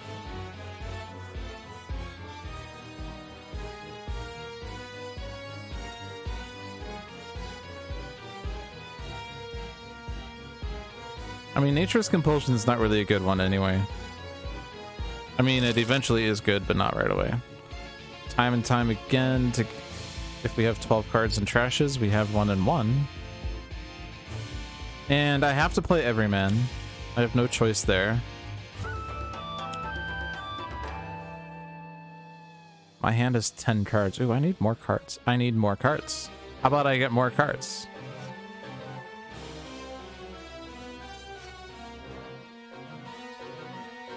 Ta-da!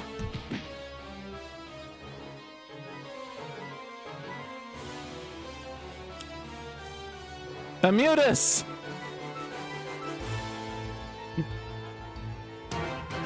It's a good time for Immutus. Boss hits it twice, Progeny hits it a number of times. Oh, also this. Actually, it just dies immediately, I guess. 2/2/2 is 6. 6 times 5 is 30. I guess Writhe doesn't do it once.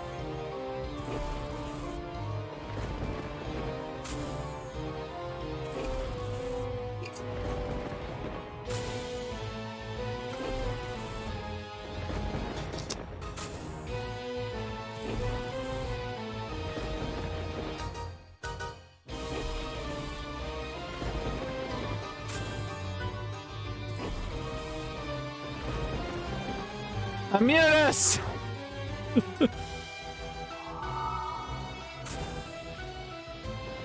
Oh, Shielding Winds is helping. Nice. Not next turn now. This card deals to 2 non-environment targets with the lowest HP, 3 fire damage each by Argent Adept. I mean, you were dying to Oblivion anyway. Random! Stuntman, you're back! If this is to be my final performance, it will be a most epic conclusion. Alright, definitely don't go to Battle Zone 2. Move the frick away. Empyrean plays Aeon Man. It's Bunker. Don't want to destroy Infinity Cannon. I will discard the auxiliary power source. It's a bit lame. Okay, well, Bunker is going to be dying to Oblivion anyway, but at least we aren't getting 4 devastation tokens. The replacement environment is now Fort Adamant.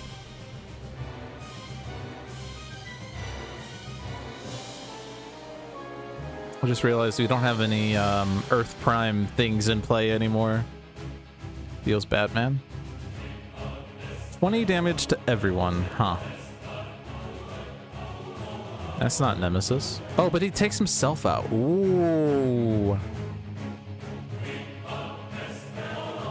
Oh, he takes himself out.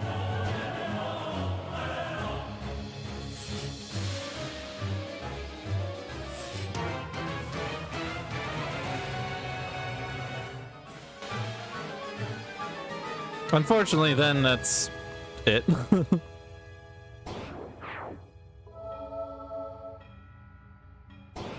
We didn't actually destroy any science with that destruction, but oh well. You are immune to energy. Sort of. You absorb energy, really. And then Bunker dies. Gains 1 devastation token, but not 4. So that's fine. Bunker's replacement is Termination Unity! The Termination Term is here! Yeah, it would be nice if he was a new target for the destruction, but oh well. Alright, so we have a Bloodthorn Exhibition there. We have an Infinity Cannon there. We have a countdown at 4. Only 3 devastation tokens is pretty good. We have the Focus of Power back. Probably should move everyone to Battle Zone 2, though, to deal with Oblivion. What does Flip Empyrean do? This card deals each non-villain target 3 energy damage, then destroy X hero, non-character, non-target cards, where X equals the number of targets destroyed this turn. Yeah, that's kind of annoying. Stuntman has the Oblivion Shard, but can't activate it for a bit. But Stuntman's a pretty good candidate for it, don't you think? Kind of inclined to regain the Infinity Cannon.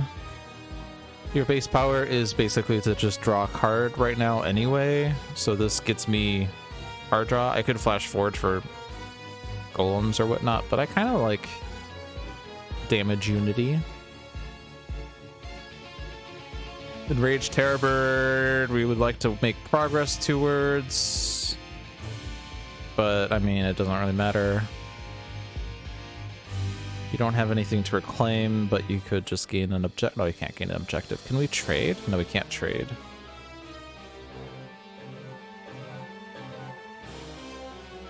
We could get this on Tempest. Almost. You only have 10 cards in your trash. The only other person would be Unity, who has 0.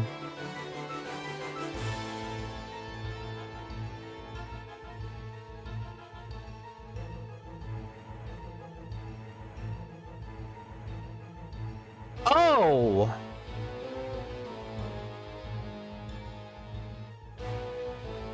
Can you get Digital Age to Unity somehow? I mean, he has to gain the objective and then we have to trade it.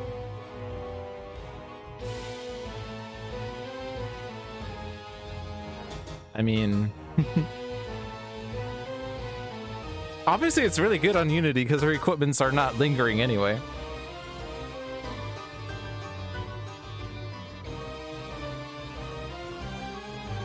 Main problem though is that we have to keep like Tempest alive.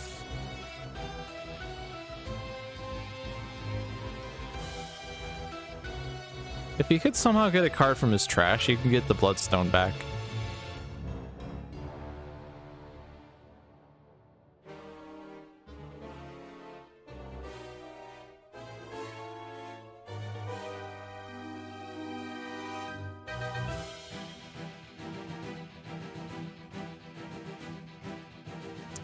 Don't really have the means of doing that right now, though. Because you don't have your Reclaim from the Deep. You have 3 of those in your deck and you haven't drawn any of them. I guess Tempest doesn't need to deal damage this turn. You could just like heal with Cleansing Downpour and maybe that's okay.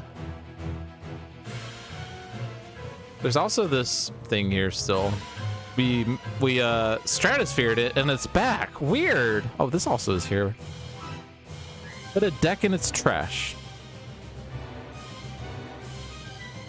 Those don't actually destroy ongoing cards. This one destroys a hero ongoing card. That's annoying.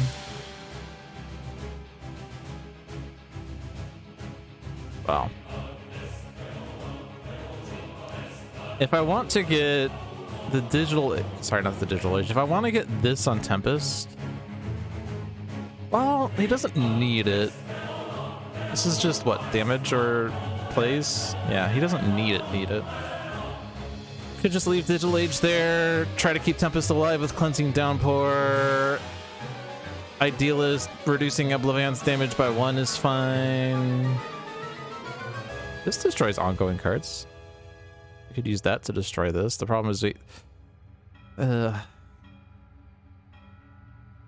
would rather not have heroes in Battle Zone 1, but the problem is not putting heroes in Battle Zone 1 adds 2 devastation tokens. And then the other problem is that we take a lot of damage from Voss. Actually, it's only 4 damage now. But then Progeny deals 4/4/4. We could just like let Progeny tick down, but then we add devastation tokens. Eh.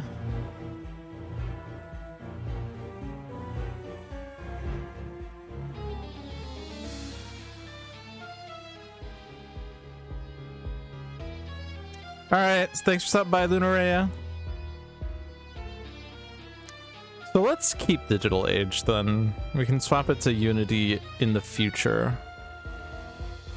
Unity could take time and time again, and then Tempest can trade for it on his turn if he survives. And that way we don't have issues there. The problem is then we have another turn where Tempest doesn't really do anything with the mission deck. That's probably okay. So you can stay there. You move and you smile at the mission deck. Nemesis.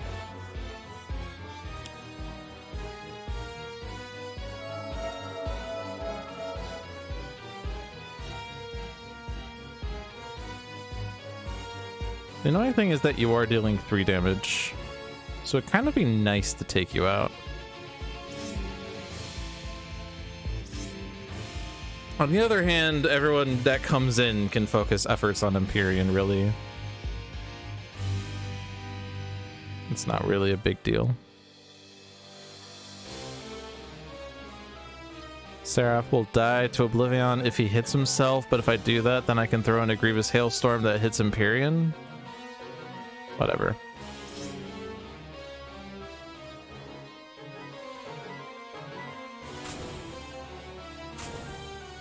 Empyrean will be replaced, but hey, that's an equipment card. If I discard this, then we get Digital Age. And then everyone deals lightning damage in your battle zone. The problem is we would like this on Unity, right? So that means I have to play it, which means I have to discard one of these cards. Oh no!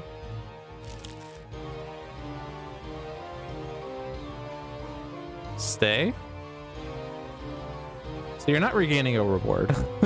After all, you have to take this. And so I have a Flash Forge. I would kind of like not to play it because I have 2 pylons in my hand already. I could just play a pylon. I can use my base power to draw a card. So I still draw 2 cards this turn. Yeah, that's fine.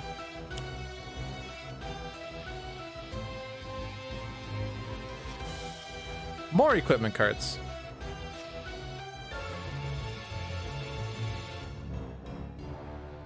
Oh, we could just got 12 cards. Well, yeah, we're not doing that. We're skipping this. And we're skipping this. And you move. So, keep the bird. We could trade for Digital Age, or well, we could also. But if I trade for time and time again, we want the bird here. So no, we leave the bird here. we don't swap, we don't trade. There are more hero targets in this battle zone than non-hero targets in the other battle zone. Play cards, get Miho Legato. Nice on Stuntman, but Stuntman is going to spend some actions reclaiming these cards. Probably start with Oblivion Shard because I want that earlier rather than later. So that leaves incap abilities, of which we have play, power, top protect, manip. Play power, reduce all damage dealt by 1. I don't like that one, so it's going to be power. We could do another cleansing downpour.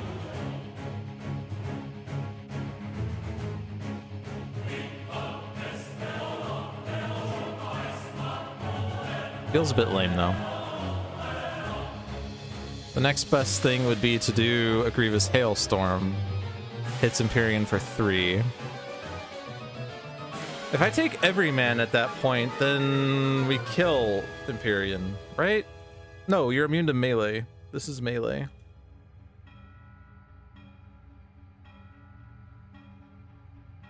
Dealing each non-villain target 3 energy damage is so bad. Can I otherwise kill you with like sentinels or something? This would be Psychic for 3, so I put it at 5. And 2 with Grievous Hailstorm. And then if I don't reclaim, but I do a power, then I can kill Empyrean. Destroyed Empyrean, each player may draw a card and use a power.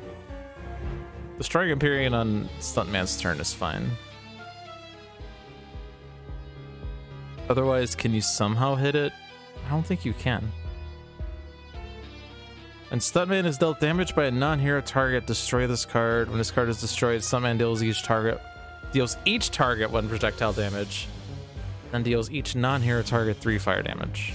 So if you were to play Hidden Mine and an Empyrean hits you for 3, and then Hidden Mine goes off and it hits everyone, and that sucks. But then 3 fire damage to kill Empyrean, provided that we do the damage that I said I would do on this turn. That would be a way to do it without using an incap, and I could still reclaim things over here, but then I have to play Hidden Mine.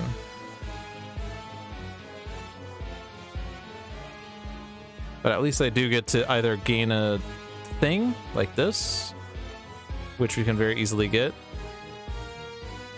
and that's good on Stuntman, or I can reclaim one of these, but okay.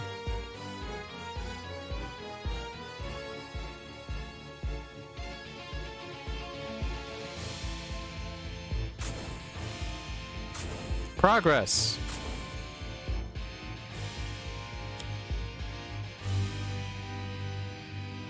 And more progress.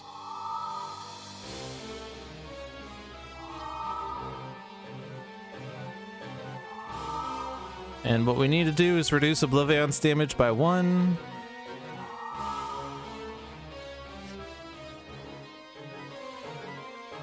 And then discard a card so you don't take yourself out. And throw that to Writhe to make that 0. There's no reason to put it anywhere else. And I'd rather just take this.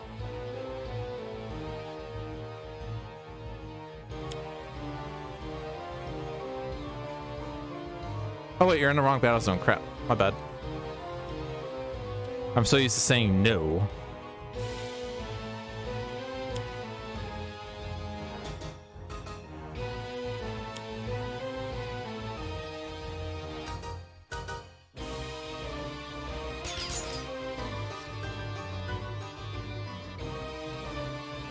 Yes. Enclave plays Yanta Videro. Or Adamant plays Bionic Patroller. Mission in Ruins has been accomplished. Wait. Oh, right. That's fine.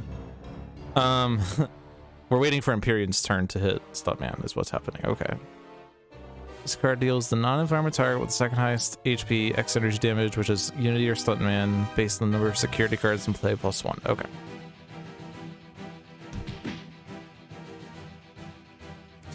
We have the Super Mecha Ultra Knight Strike thingy. Damage?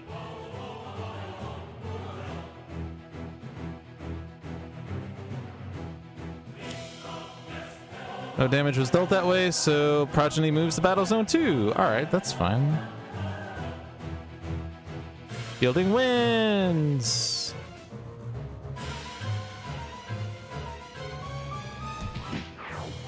Destroys Hidden Mine! It's actually the perfect time to do it, I think. So I hit the bird.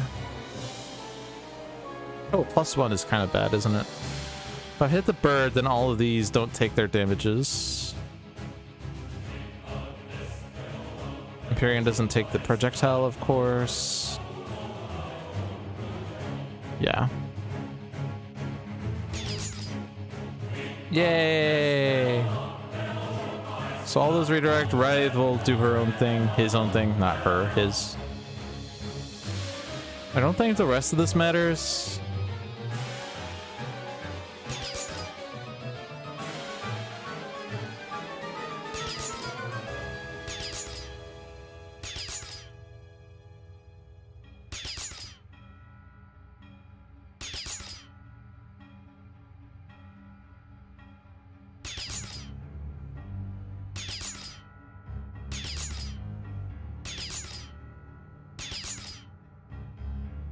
And then the fire damage.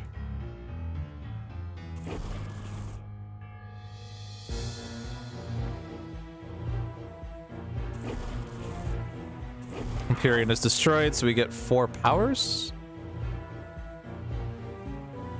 Sentinels is going to be to target Oblivion with Idealist's power. Unity's is to draw cards, I suppose. You don't have any golems in your hand. Tempest's is probably Cleansing Downpour at this point, and then Stuntman is to use his base power, so these decisions don't matter.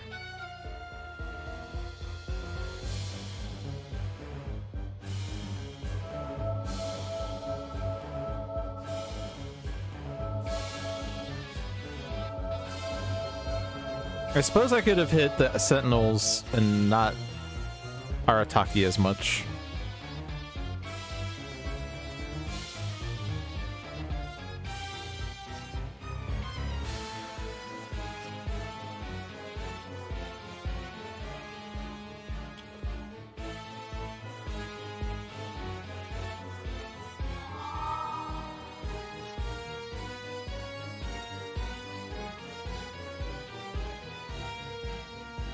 Whoa, 5 irreducible damage.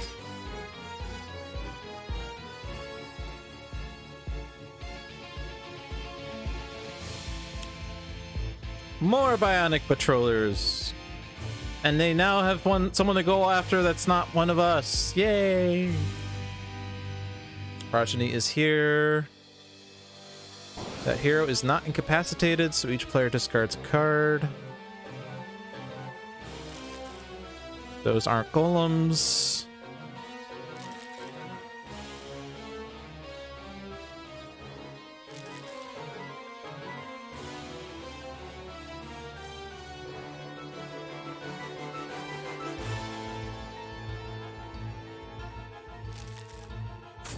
Bye, Seraph.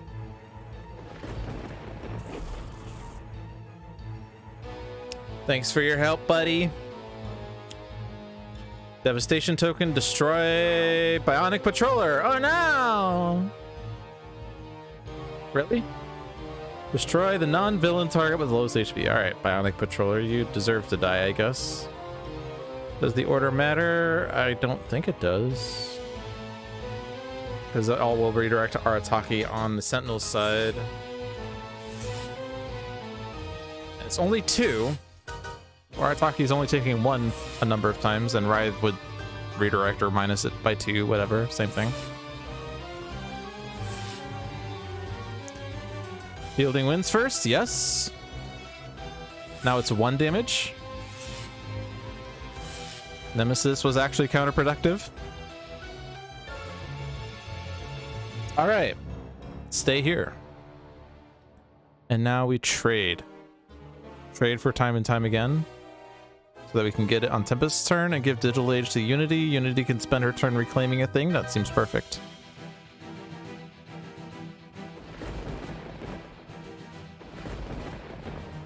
Otherworldly Resilience can keep Tempest alive. Energy damage is fine, because it will reduce damage dealt to Tempest. That's energy by 1.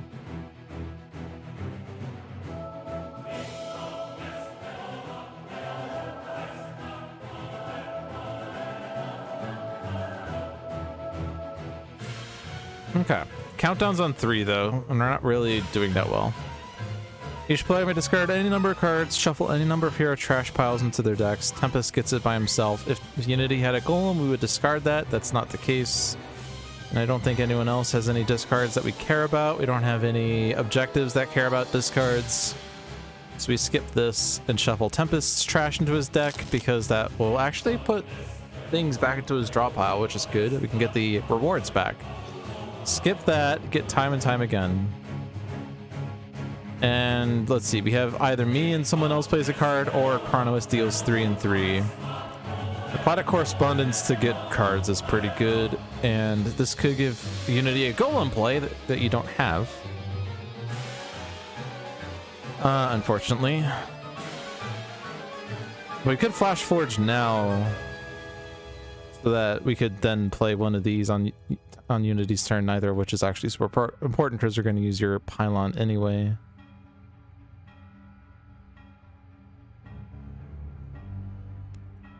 Also, we need to keep an equipment card somewhere. So like modular workbench or volatile parts, the discard for Digital Age, unless the top card is an equipment card, in which case we just discard that. We could do unique capabilities on Sentinels, of course, but we could do that on their own turn anyway. I think that's fine. And you just need to get actions there. Who wants the Mecha Knight? Mecha Knight and Stuntman, probably. Since he has the Oblivion Shard already. But that means he's not getting the Oblivion Shard back for a while. But still. I guess, is it better to deal 3 and 3 than it is to play 2 cards with this?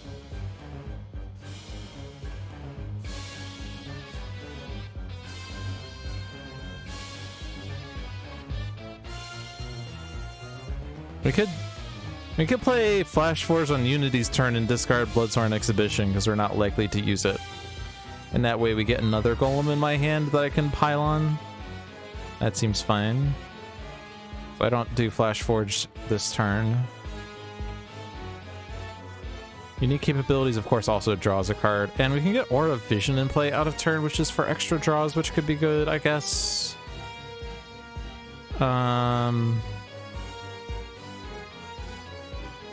Oblivion still has a -2, so we could do Violent Escalation out of turn for lots of damage.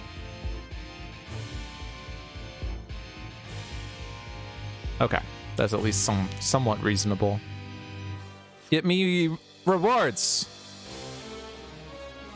I finally got my Reclaim, but I shuffled my trash into my deck, so it doesn't actually do what I want it to do. Damn.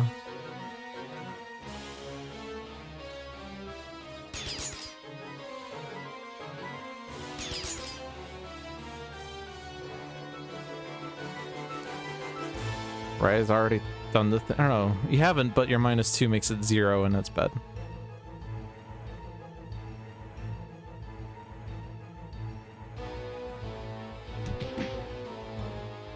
Okay, that took 1,000,000 hours, but we worked it out. Stay. And we regain the Bloodthorn Exhibition so that we can discard it with Flash Forge! Yay! Keep the modular workbench and take a stealth bot, a swift bot, and eventually a raptor bot. Do those.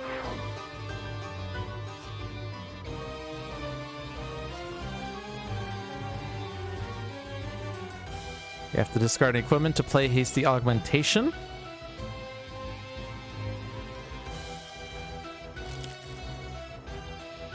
So +2 damage from a power. Is there a multi-hitting power we can use? I don't think so. Best one would be Stuntman because that's 3 damage to Oblivion.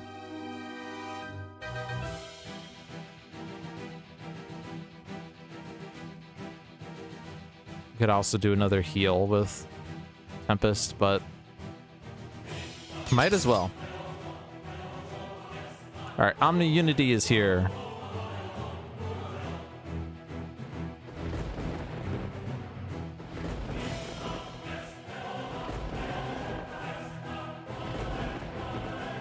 Champion bot probably would have been good too. Stay here. I mean, I could take the Mecha Knight on Sentinels.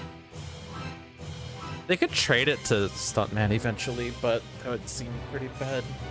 I would like Stuntman to take it. On the other hand, what am I doing here? Power? You have no rewards. But doing another round of Cleansing Downpour to keep people alive or something?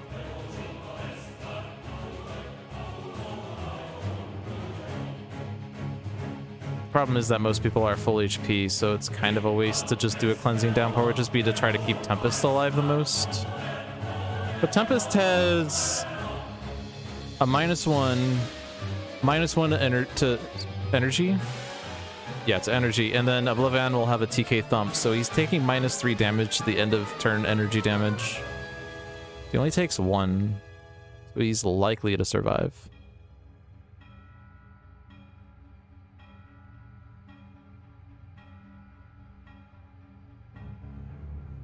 Hero deals X targets 1/1/1/1/1.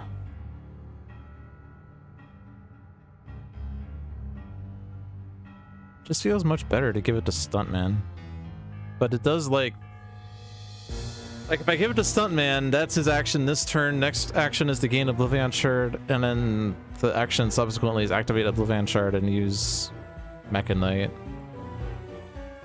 which seems annoying. It's a lot of actions to eventually have a super buff Stuntman. I feel like in the interest of progress, I should just take the objective. On the other hand, I need to deal 118 damage to Oblivion, so using an Incap to use a power would be fine, like on Stuntman to deal 5 damage.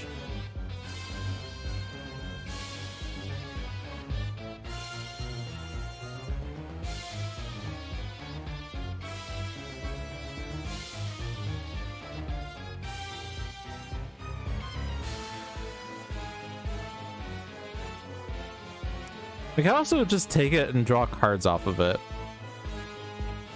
And then eventually trade it to Stuntman. Sure.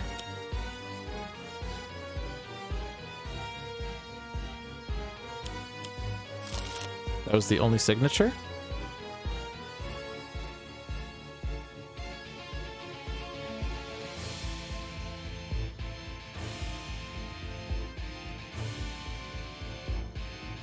Alright, get the Sentinel Tactics out. This gives extra powers.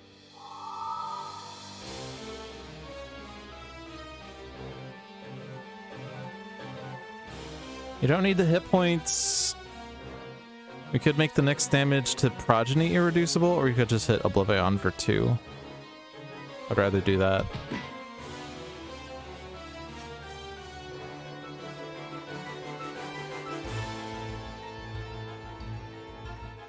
Just gonna draw cards. Let's draw cards. Turret bot. Blackout. Lance Flemmies.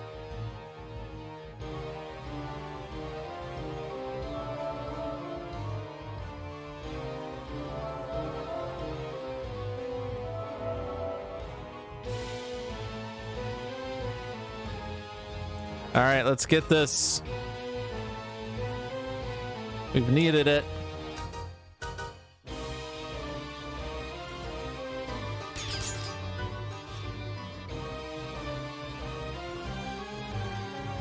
and just keep piling damage on Oblivion. Alright. Enclave is putting out the Endling Refuge to play extra cards. Corruption going after Voss. Endling Refuge plays Zream. No valid target for Zream. Voss plays Elemental Pandemonium, which fizzles, and then Voss fizzles.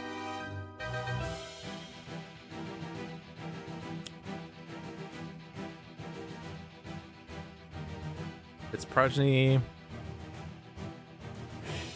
The end of your turn, deal the hero with the highest 2 energy damage. Then this card deals each target 1 infernal damage. Well, Stealth Bot makes that 0. This is Unity Nemesis, is why it's 3. Okay. So just redirect the Stealth Bot to make it 1. And then make this a bunch of 0s. Yes to this turn. Schwam.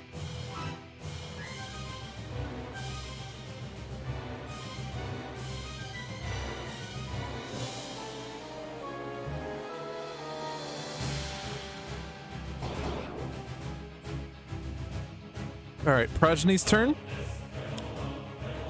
Destroy a non-target environment card. There were none. Deal each non-villain target 2 psychic damage. Each player discards a card. Okay, so damage is happening here, so Stealth Bot can't absorb all of it. So what number of this do we want to redirect? I mean, obviously Arataki takes the Sentinel's damage. Stealth Bot's gonna end up dying to Oblivion's end of turn damage because we only have 1 -1 on him. So it's currently 2 damage to Stealth Bot. So ideally putting Stealth Bot at 1 would be best. I mean, there's also his end of turn. Here with the lowest is already Stealth Bot. I might as well put Stealth Bot at 1, and then he dies to the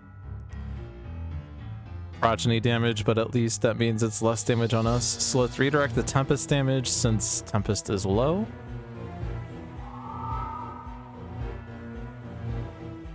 Save Swift. We'll probably do a heal. Well, Swiftbot could be taking. Well, we'll be taking 4 off of Oblivion, so yeah, redirect this.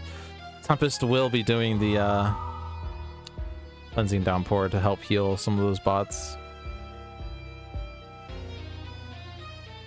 And then redirect the Unity damage. Actually, well, yeah, Stuntman's gonna be taking damage from Oblivion.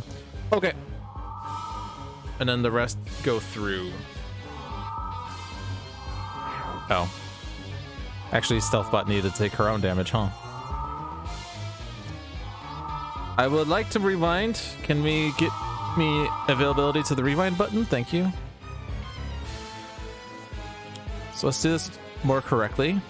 It's Stealthbot first so that we know that you don't take the extra damage. Redirect the Tempest damage. Redirect the Swiftbot damage.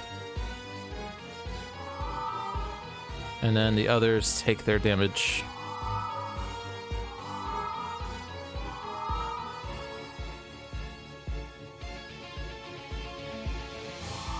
I should say no to this turn, I suppose. And also Arataki this turn.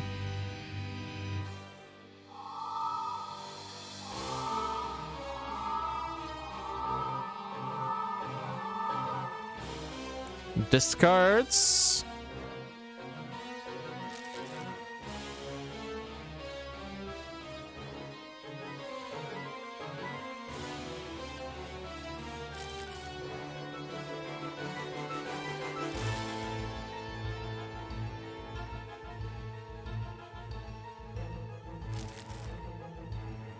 By Stealthbot. Progeny only has -2 now. Have any heroes dealt damage this way to the other battle zone? Ooh. That's really annoying.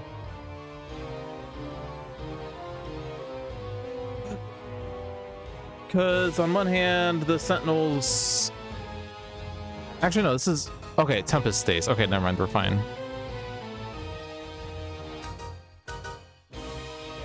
Actually, no one takes damage, huh? No, Stuntman takes damage and moves. Unity takes damage and moves. Okay. In which case, that's fine. Unity takes the damage and moves before the golems take the damage. Stuntman takes damage and move before his ally takes damage.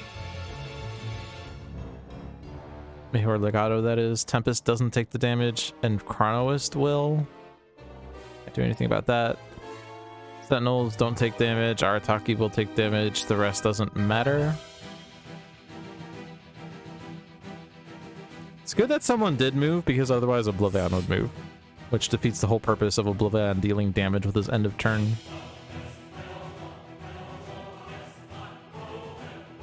Also, it's 0 to Arataki. Alright. So Tempest takes the 1.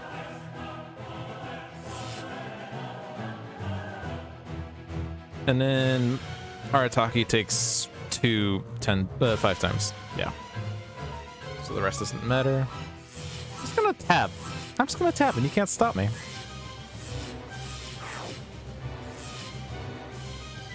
Unfortunately, that means Cleansing Downpour is less effective.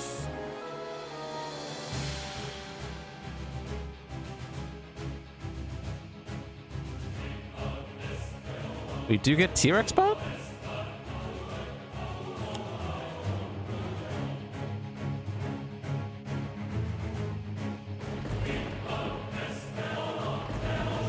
Maybe?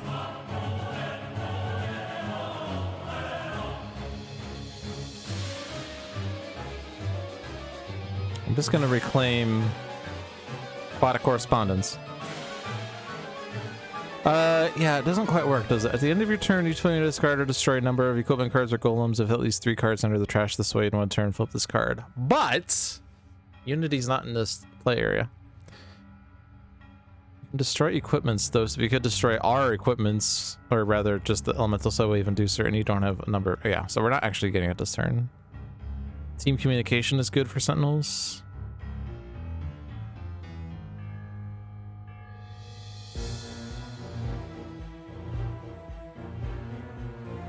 So just heal Arataki and Tempest and Chronoist. On the other hand, Grievous Hailstorm is only 2 damage to Oblivion. It does hit Char, but whatever.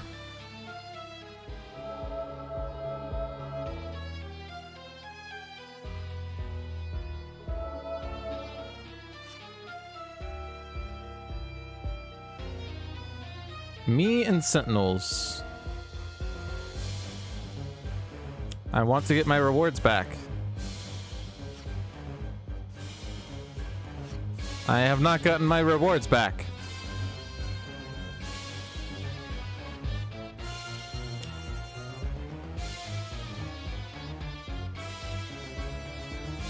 I can discard an equipment in my hand. We could actually get this. Discard Durasteel Chains, discard Elemental Subwave Inducer, destroy Elemental Subwave Inducer. I don't want to do that. I mean, T-Rex bot would be good, but we'll wait for Unity to be in the right battle zone for this to work best.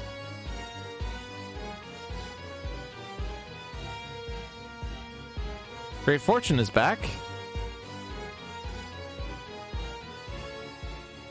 I mean, if I regain a reward, I'm not playing it right away. Let's take the Great Fortune. Because it could be golems. I can play 2 cards. You're right, I could do this, but I'm not using it still.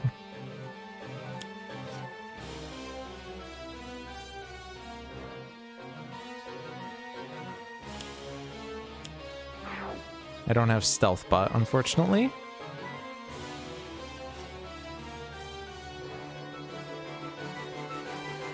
Damage!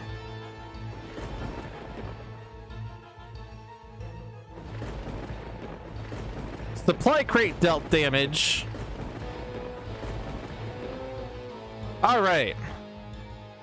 Equipment and mechanical golem is probably best. Then again, I guess mechanical golem already covers equipments. 3, 4, 5, 6, 7, 8, 9, 10, 11, 12, 13 mechanical golems out of 22. So I'm going to select supply crate.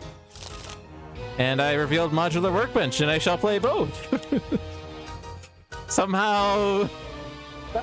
Well, not somehow. Now one-shots. One-shots, one-shots, one-shots. I can reclaim aquatic correspondence again. Actually, before I do that, damn it. Damn it. I have to do this all over again. Shoop, shoop, shoop, shoop, shoop, shoop, shoop, shoop, shoop.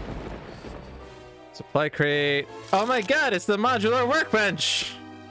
No way! Yeah, because I could...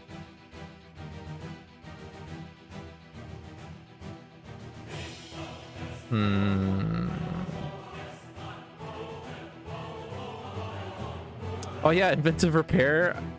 Or sorry, inspire. Wait, no. Wait. That doesn't get me it back. Wait, what? I need to get stealth bot back. Oh, but I see, because this draws it. Okay, right. So obviously reclaim to get stealth bot and place stealth bot. Yeah, that makes sense. So this decision doesn't matter. It's just I would reclaim after, you know, the Sentinel's card, which doesn't actually draw cards. I'd probably reclaim the... Oh, we already reclaimed it. Damn it! They're playing Blackout, Positive Energy, or Restorative Burst. I guess that's okay.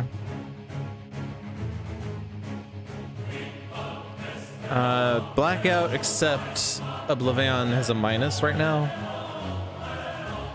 Yeah, so it's just gonna be this. Is Hippocratic Oath in play? It is.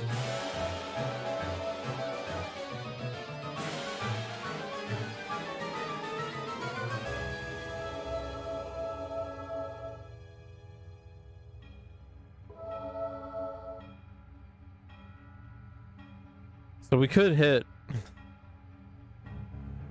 I mean, it's not even that great. I have Writhe hit...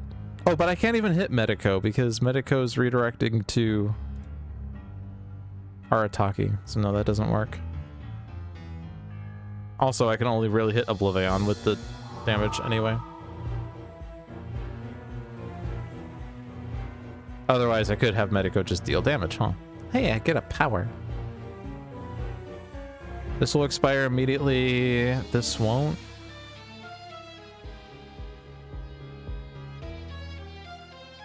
I could also draw extra cards. I could draw... Ooh, yeah, let's draw the card, actually. Because it draws cards. I was gonna say we could make damage to Progeny irreducible, but it doesn't seem helpful. Then I reclaim. Reclaim Aquatic Correspondence. Reclaim Stealth Bot. This card's less exciting. You do not have any signatures in your deck. Just reclaim Positive Energy, it's fine. And then Unity plays Hasty Augmentation! You don't have to. Might as well, though.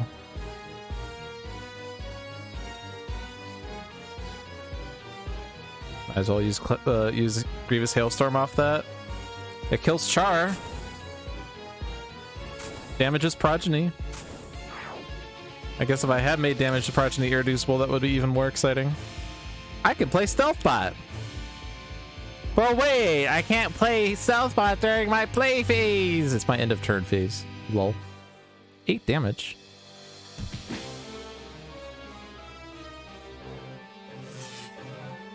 Okay. Stay there. Do you want Demand of the Gods? Lol. Mecha Knight to eventually trade to Stuntman is still the plan, so you get to use an incap ability.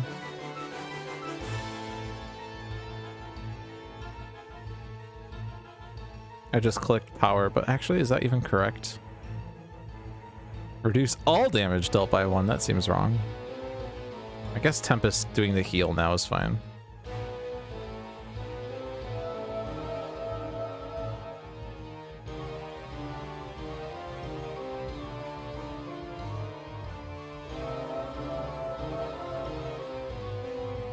Lots of things are at max HP, but that's mostly because we've had a lot of redirects.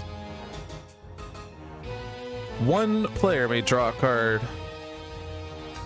You know, we would really like to get your Bloodstone back. That's really what we're trying to do here, and we're failing tremendously. Otherwise, Unity would be good because we could draw something. I don't know. Let's give it the Tempest.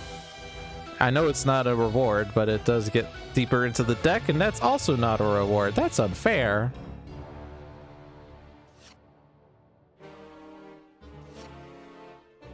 Human Shield.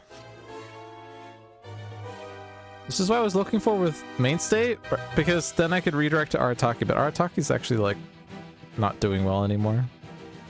I'll do it anyway, it's fine. I'll make it work. I will damage, and then I get to also use a power. I will damage.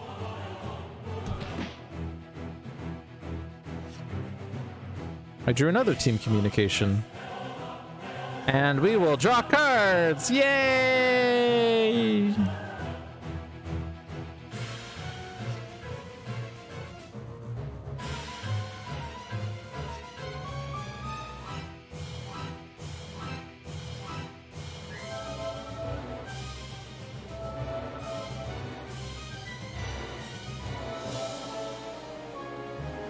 Okay. So I'll come back home. I don't think you want Demand of the Gods. Do we go for this right now? I think... What's the number on that? It's 2. You could count down and we lose immediately, but if... We do have... Like, we do have Human Shield. Damage dealt to the Stuntman redirects. So it'd be safe to discard for this. But how much damage are we planning on doing? We have Everyman, but... Why do they have that much damage?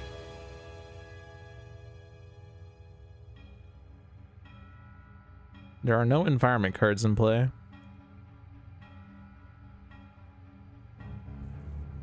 I mean, like, we might as well do this. It also affects Behor Legato, to be fair.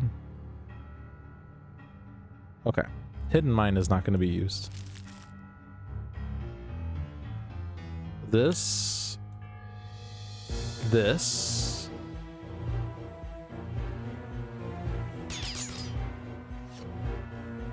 In medias res. This.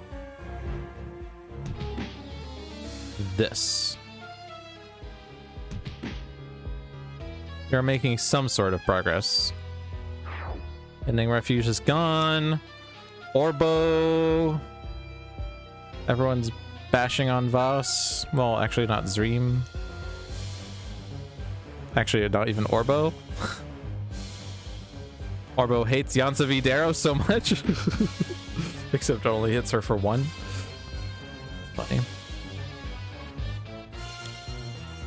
Damage doesn't happen. Damage doesn't happen.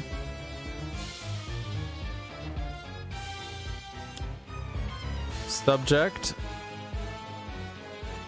deals the 3 targets other than itself with the lowest HP 2 psychic damage.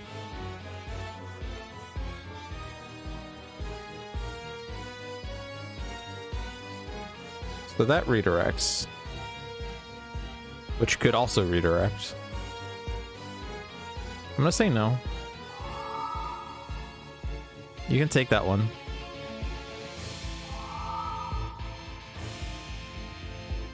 And I'll redirect that one.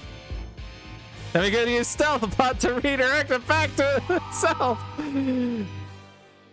Let me take the damage. No, let me take the damage. No, let me take the damage. I'm okay with that. This redirects. That's fine. You take it. I should have probably given it to Platform Bot, honestly. Oh, actually, Shnikes. Yeah, we can't let you take that damage. You take that. Oh, we have Human Shield. I don't know why I was worried. I don't know why it's asking for stealth bot first. I know why, actually. Because there's an option here. Automatically choose order of multiple optional redirects. I'm gonna actually untoggle that, honestly, because like that's annoying me. You can take that.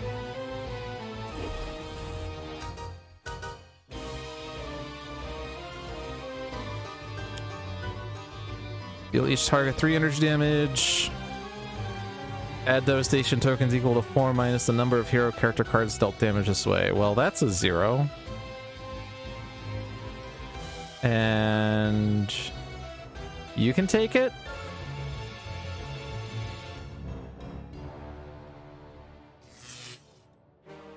But you can't take it. And Human Shield redirects this.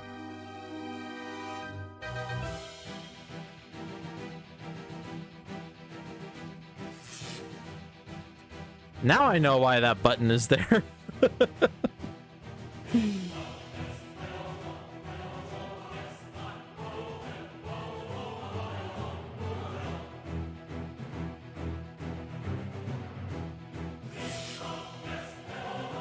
Human Shield means we could redirect damage from Arataki to Mainstay, but then Arataki redirects damage from Mainstay to Arataki, so it doesn't really do much.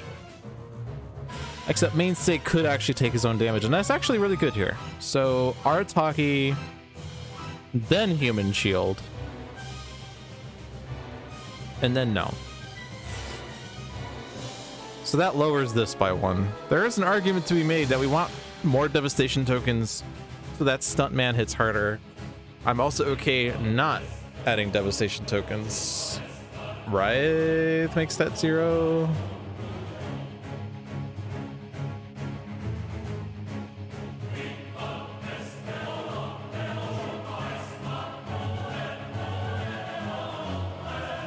Everyman wants to take it. No, Everyman can't take it. Never mind.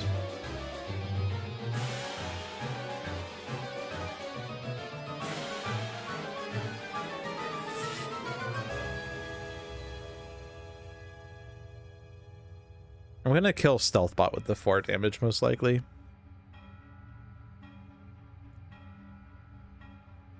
You can have the 4 damage go on the supply crate and the modular workbench, but not on Raptorbot.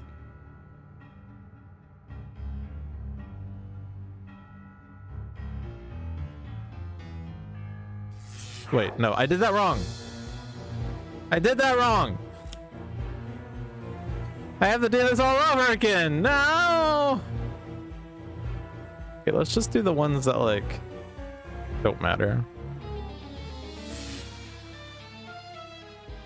The ones that aren't taking their damage anyway. And the ones that should take their damage. Whenever a non-subject target is destroyed, this card regains 2 HP. Okay, so I don't actually want to hit you right away, is what that means.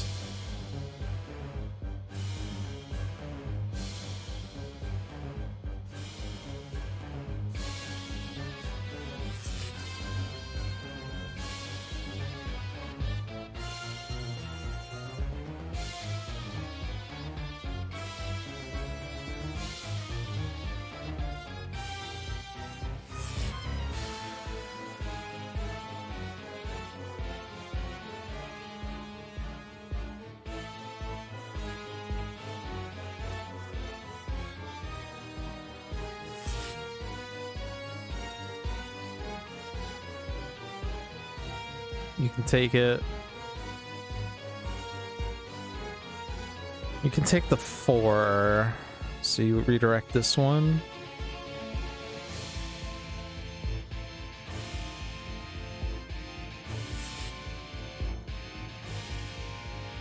This has to redirect. It doesn't have to, but...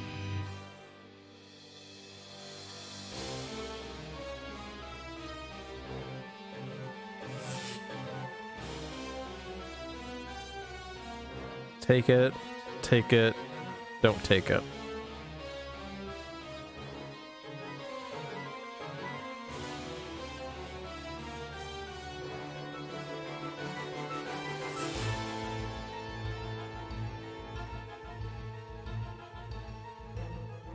And the mainstay can redirect it back to himself after Arataki does.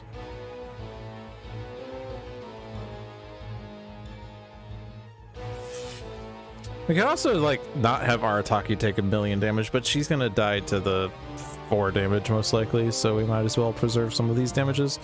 You can take it. You can't. Yeah, okay.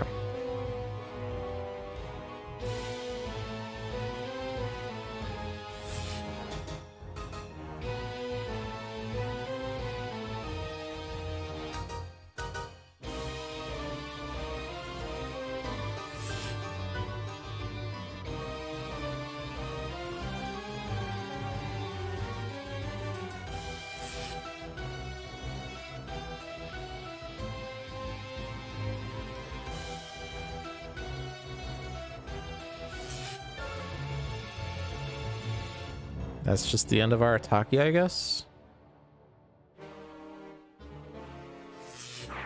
So much for that.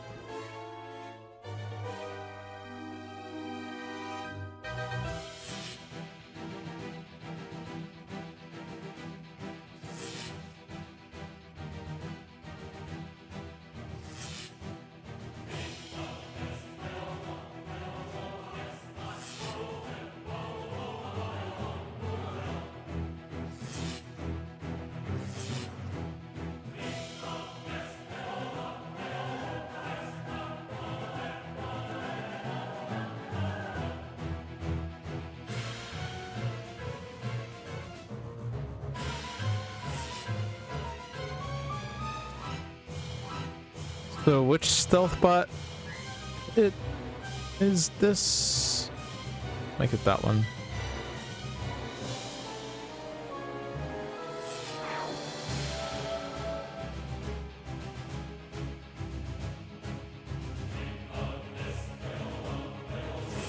At least fewer buttons to click now.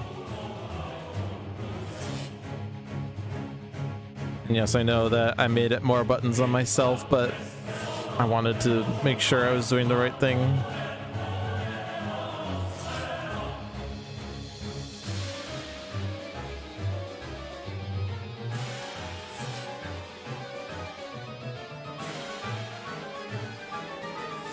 It's okay, because we can heal him back. And we'll get Arataki back very quickly. Everyman also, maybe? I guess you could take 1 hit. Because you draw a card. Oh, but then platform bot also. This is the last redirect. Everyone else has to take their own. Okay.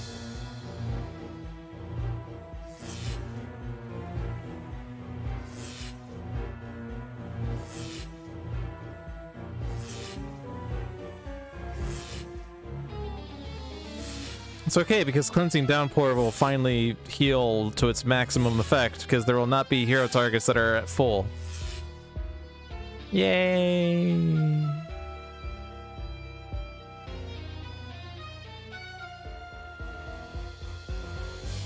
You...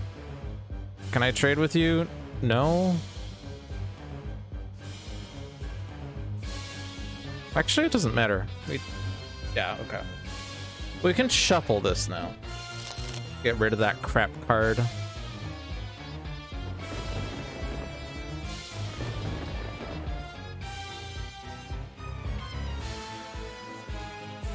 Okay. Reclaim.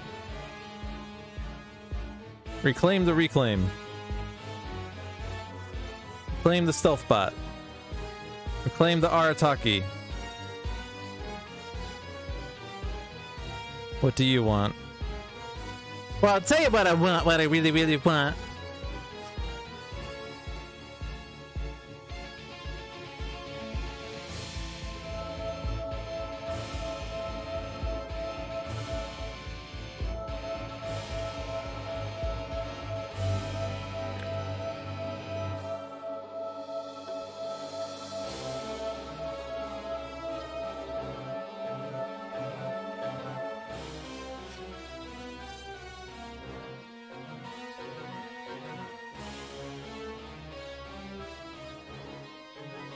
If I play supply crate, I draw platform bot. But I could also do that on my own turn or something. Like construction pylon to play stealth bot that way. And that would be fine. Play team communication to draw Arataki. I can do that on my own turn as well. Play damage. Play in medias res. That is like the best time to play in medias res, right? No, it's not. There is an environment card to destroy now.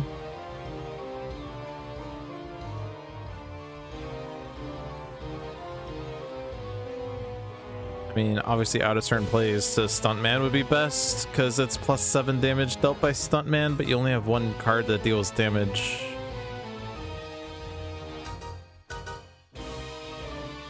Could do Durasteel Chains on Sentinels so that they don't necessarily need to redirect to Arataki all the time in the future.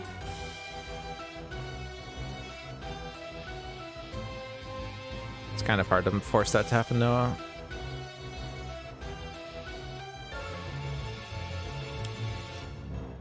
Gene-bound Shackles. Still looking for Bloodstone.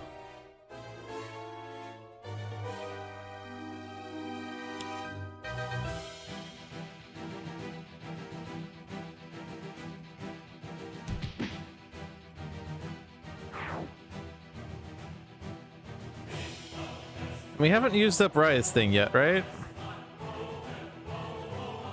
Caligulous form redirects it to the villain with the highest. So hit Writhe and Caligulous form first.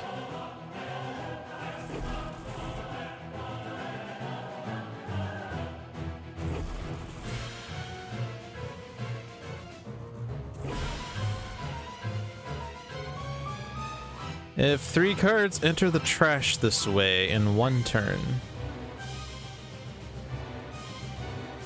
I guess we have to discard a number of, or destroy a number of things. I guess, okay. We're not using this. I'm not destroying that. I need to play the supply crate, so I discard Turret Bot.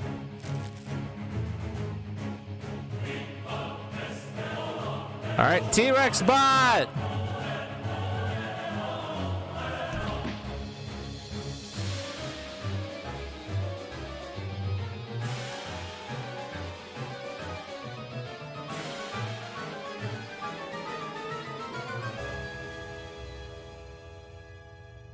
Interesting. Do I keep the supply crates? I guess supply crates draws cards. I forgot about that. I didn't need to play supply. Okay. It's only 1 damage, but on the other hand, it draws 2 cards. I keep the other one. No. Let's go through my deck more.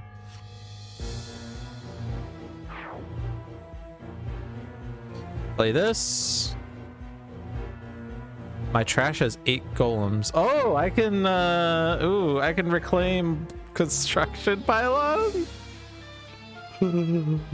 Oh my gosh. I'm playing that one.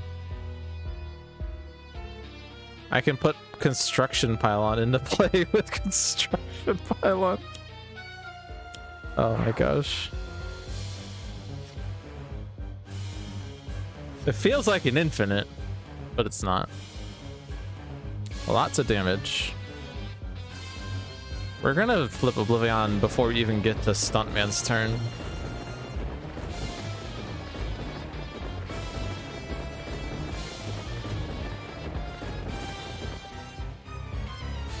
Each player may play an equipment or mechanical golem card. I don't even know what cards there are. Cryobot.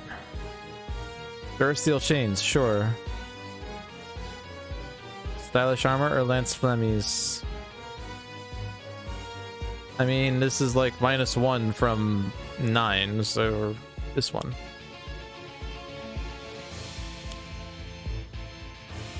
And I'm just not gonna kill Oblivion just yet.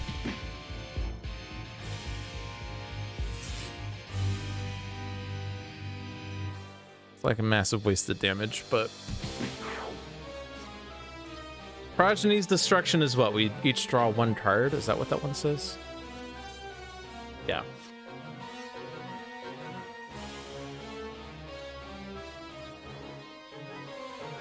Oh no, I have to take a card. Oh. I scrap metal can put scrap metal into my hand. Is this real life?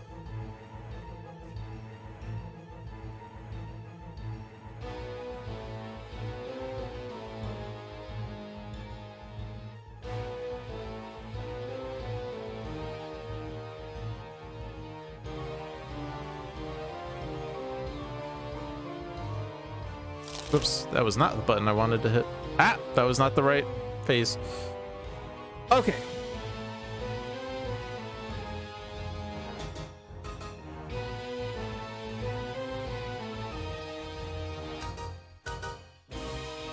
So, obviously, Oblivion's destroyed. That's the good news. Destroying him lets Voss hit him at least. Oh, but that means this goes off.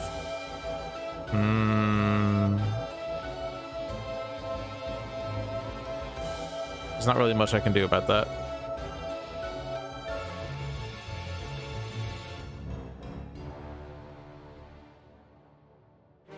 Oh, meager winnings! Yay!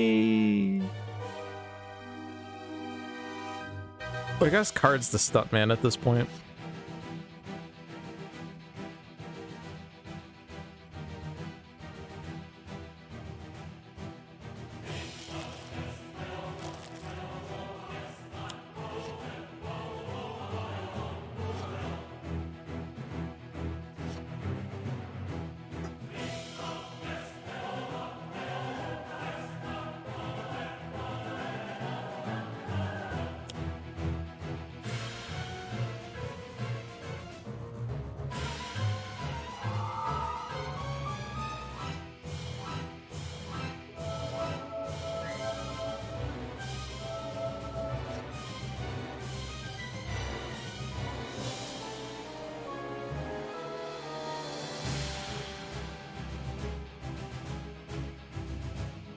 Meager winnings!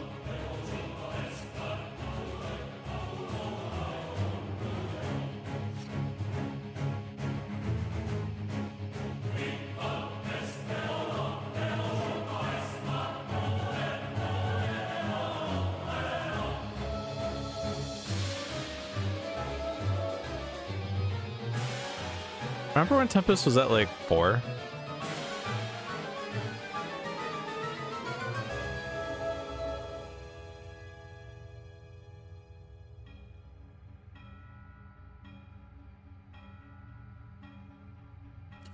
I'm gonna take this so that I can trade.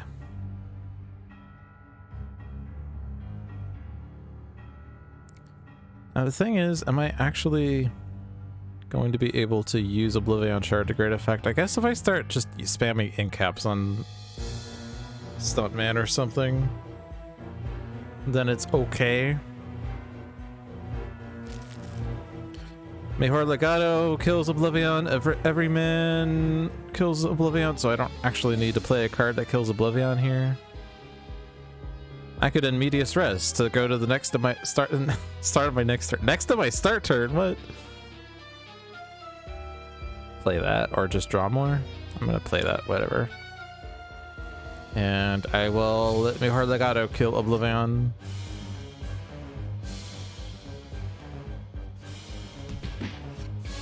Cards.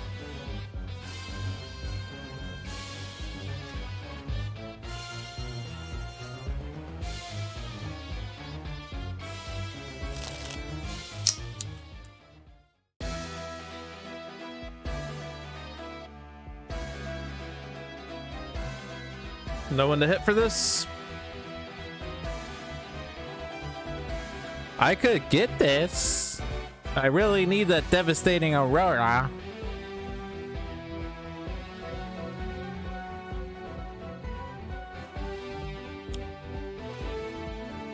Second lowest. There is none. Oh no, there is. It's Voss. Actually, with Oblivion here, it is now Voss.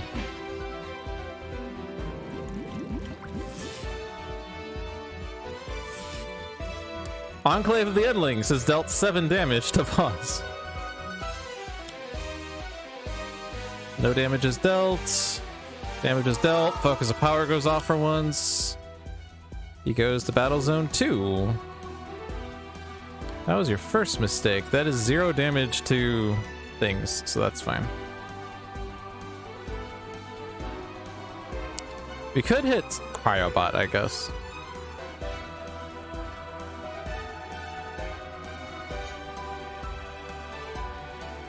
Which one's Cryobot is the problem. We could hit... Actually, hit T-Rex Bot.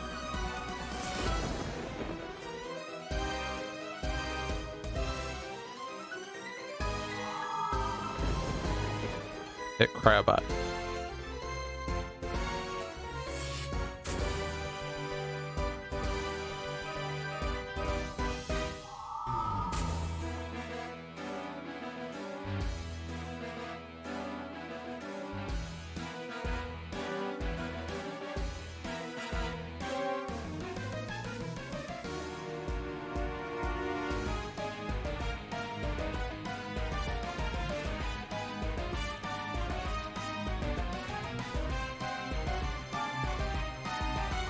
Is there any other ones that we would want to hit? I don't think so. I'm just gonna hit this turn, this turn.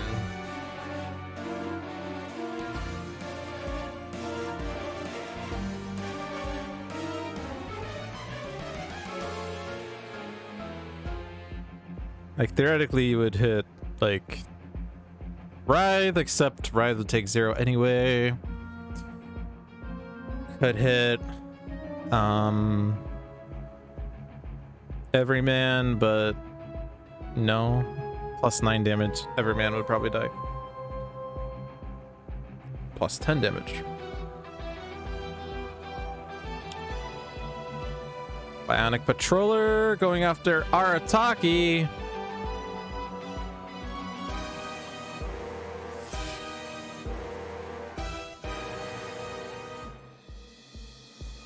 No Scion. And this is page 3, so he's not going to replace it. And it's another tier 3 reality. So let's do this smart. T-Rex Bot.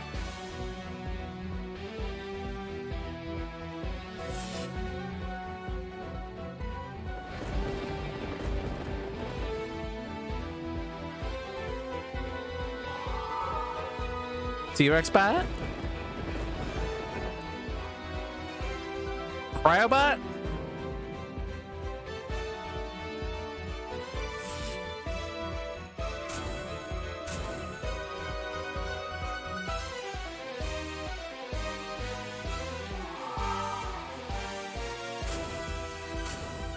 All right, the rest is choose for me until we get to the end of the turn. Or rather, this is this turn and this turn until we get to the end of the turn.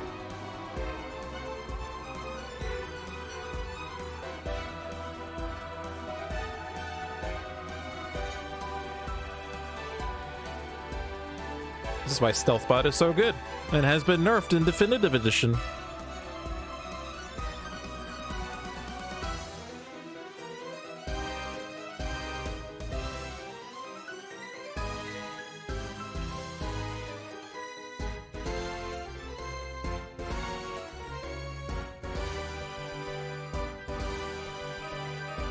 Yeah, Stealth Bot's nerf is that he can only redirect from mechanical golems, I think. Alright, 3 infernal damage. That means Tempest doesn't reduce this that well.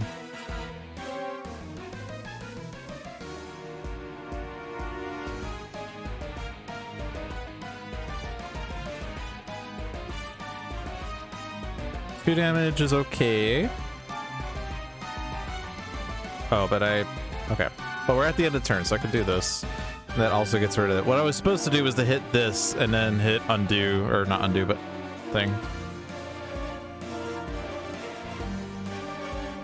After playing Captain Cosmic, I avoided heroes that eat up 1 HP tokens. Fair. No and no. And then T-Rex Bot. No and no.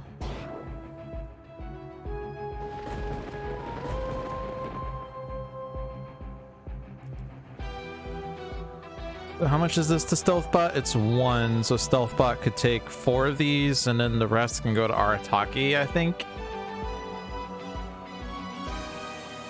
Also, anything that doesn't die could just take it, because it will mean it will get healed by Cleansing Downpour. But Raptorbot can't take it.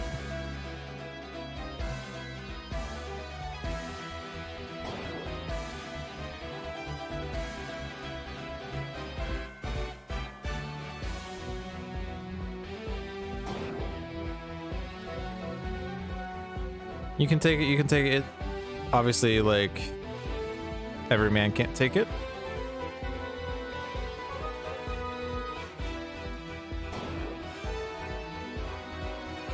What are the other ones? Mejor Legado. He could take it. Because then that's hit points for him to heal anyway. Stuntman probably doesn't want to take it. Do you have anything that retaliates when you take damage? No. But still, let's redirect that anyway. Keep the hero alive. You also have hit points to regain anyway.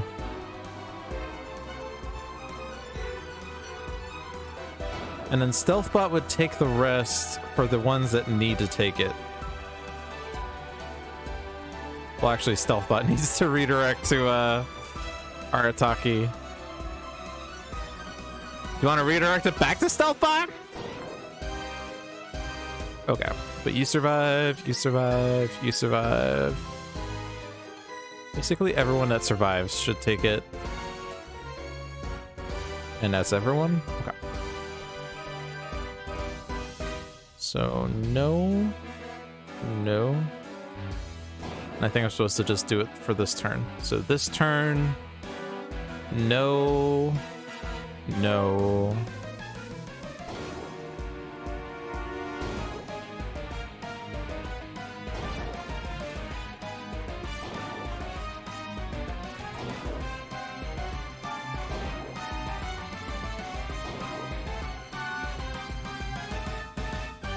This is a choice.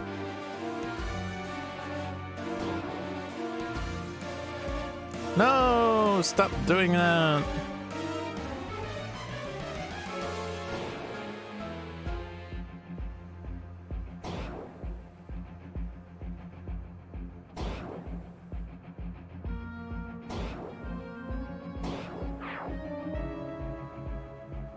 "11 devastation tokens.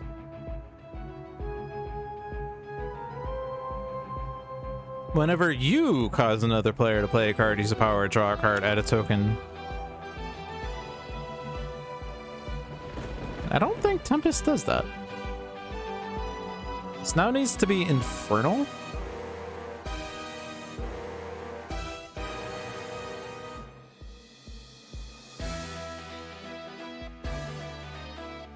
Like, this doesn't actually say players draw cards.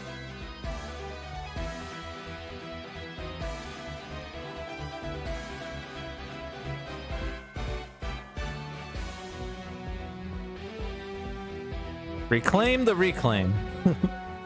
When in doubt, reclaim the reclaim.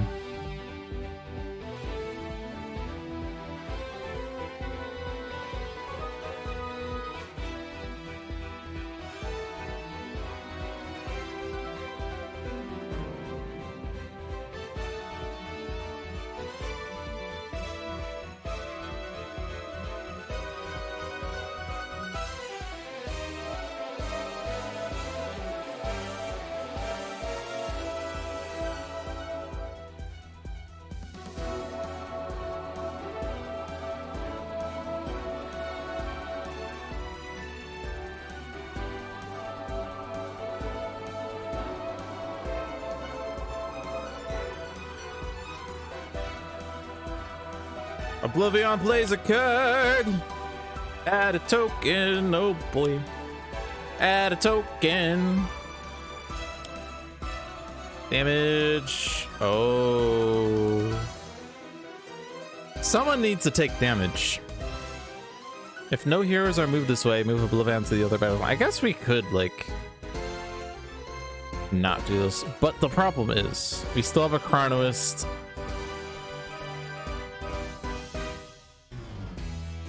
And that's mainly it. Theoretically, we could... And also T-Rex bot, so no, yeah. So someone moves. Ideally, that's Unity, because then she just comes right back.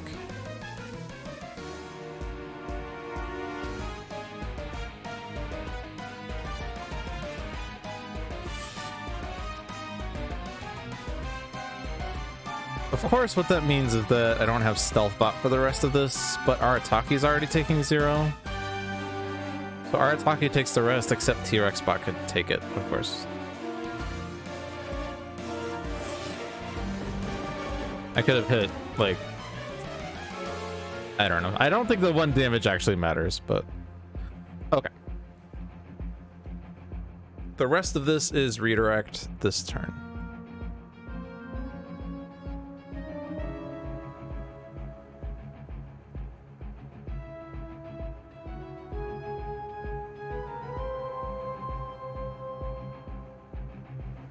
Now, 13 devastation tokens is kind of annoying because that means we do actually have to kill Voss like super ASAP.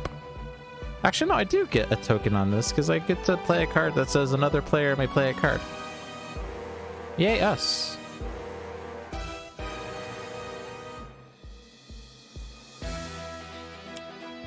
Reclaim the reclaim.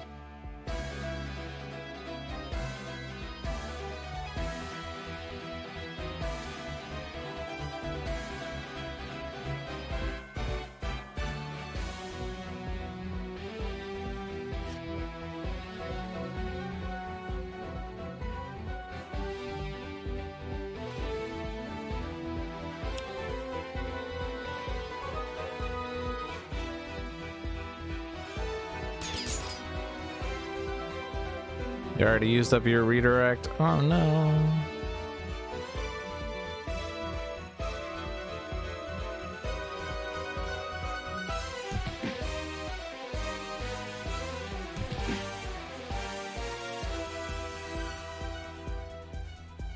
Move back.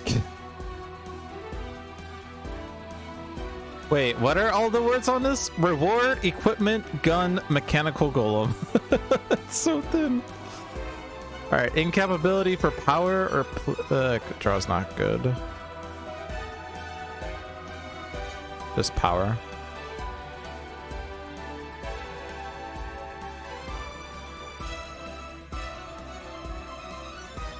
Two fire or 3 projectile.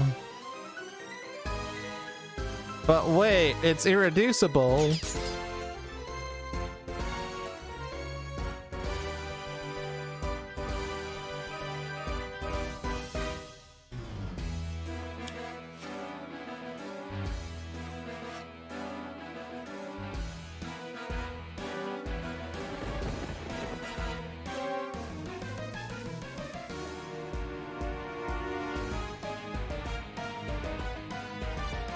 Nah. If I'm off by 1, it was that.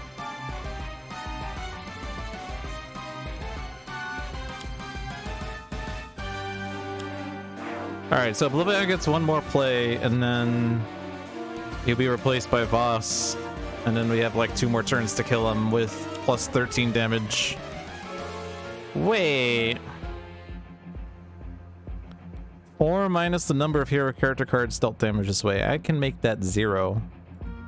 Well, I can make the... Sorry. I can make the number of hero character cards 0, which means it's 4 minus 0, which means that that Stuntman will now have a plus 17. Oh, baby. It is 1 damage to Stealth Bot.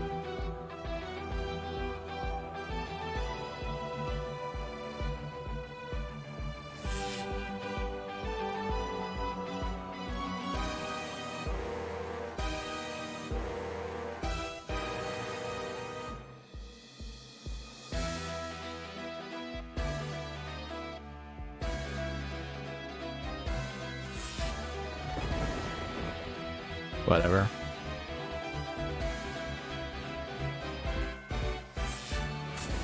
The only ones that really need to be saved are the raptor bots.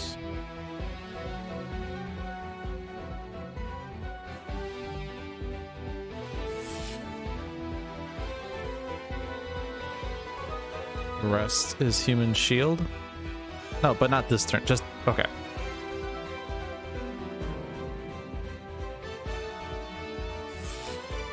Everyone can just take the damage, except for like every man.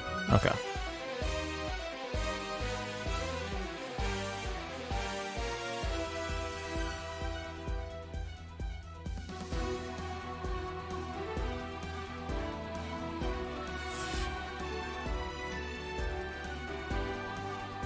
And whatever was the other one, Mejor Legado.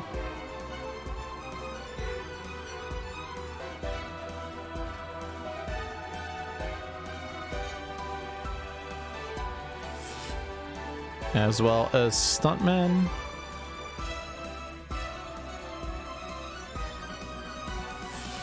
And then everyone else should take their damage. That was the only 3 that shouldn't. And then the Raptor bots that would die. The Stealth bot has been fine. Oh no, this one still needs. Okay, never mind. There's 3 Raptor bots now. Okay, everyone else survives this. The answer to the rest of these is no.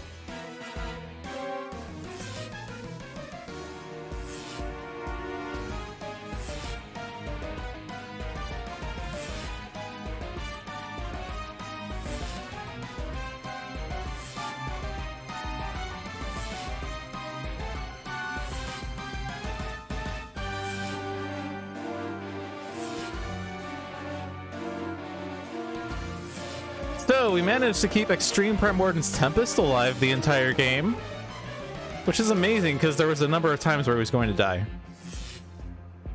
He stayed alive with the Bloodstone.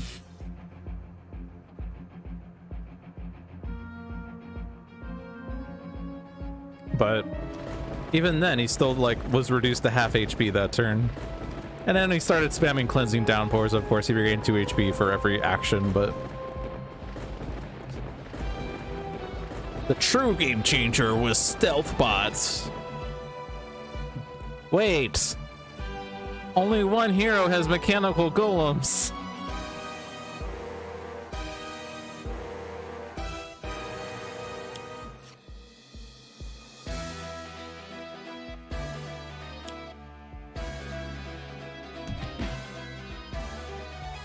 And now Voss is here.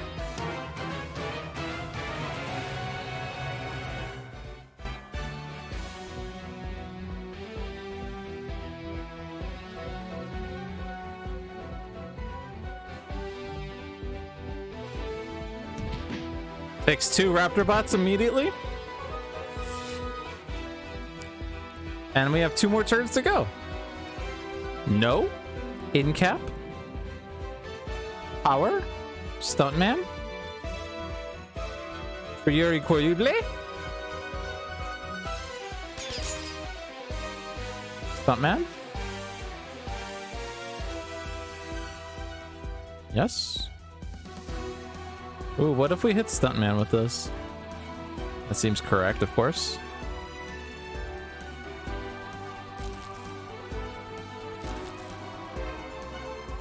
Blackout. Writhe. Stuntman. No, no. First, I get to use a power.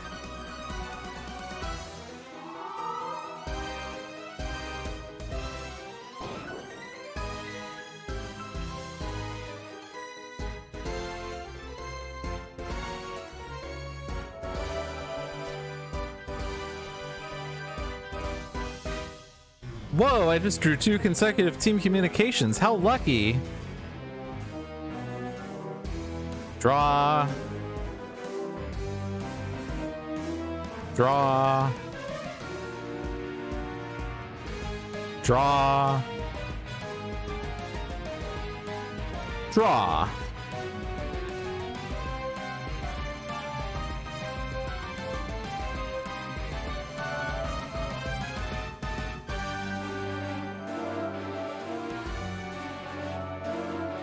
Tempest is up to 17.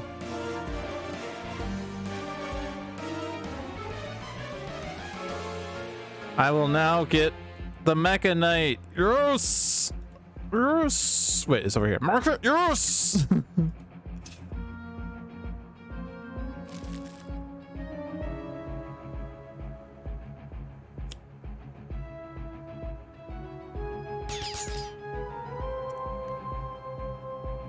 We win. GG.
The sacrifices of heroes were not in vain, and the lost timelines will be remembered. You have defeated Oblivion and saved the multiverse.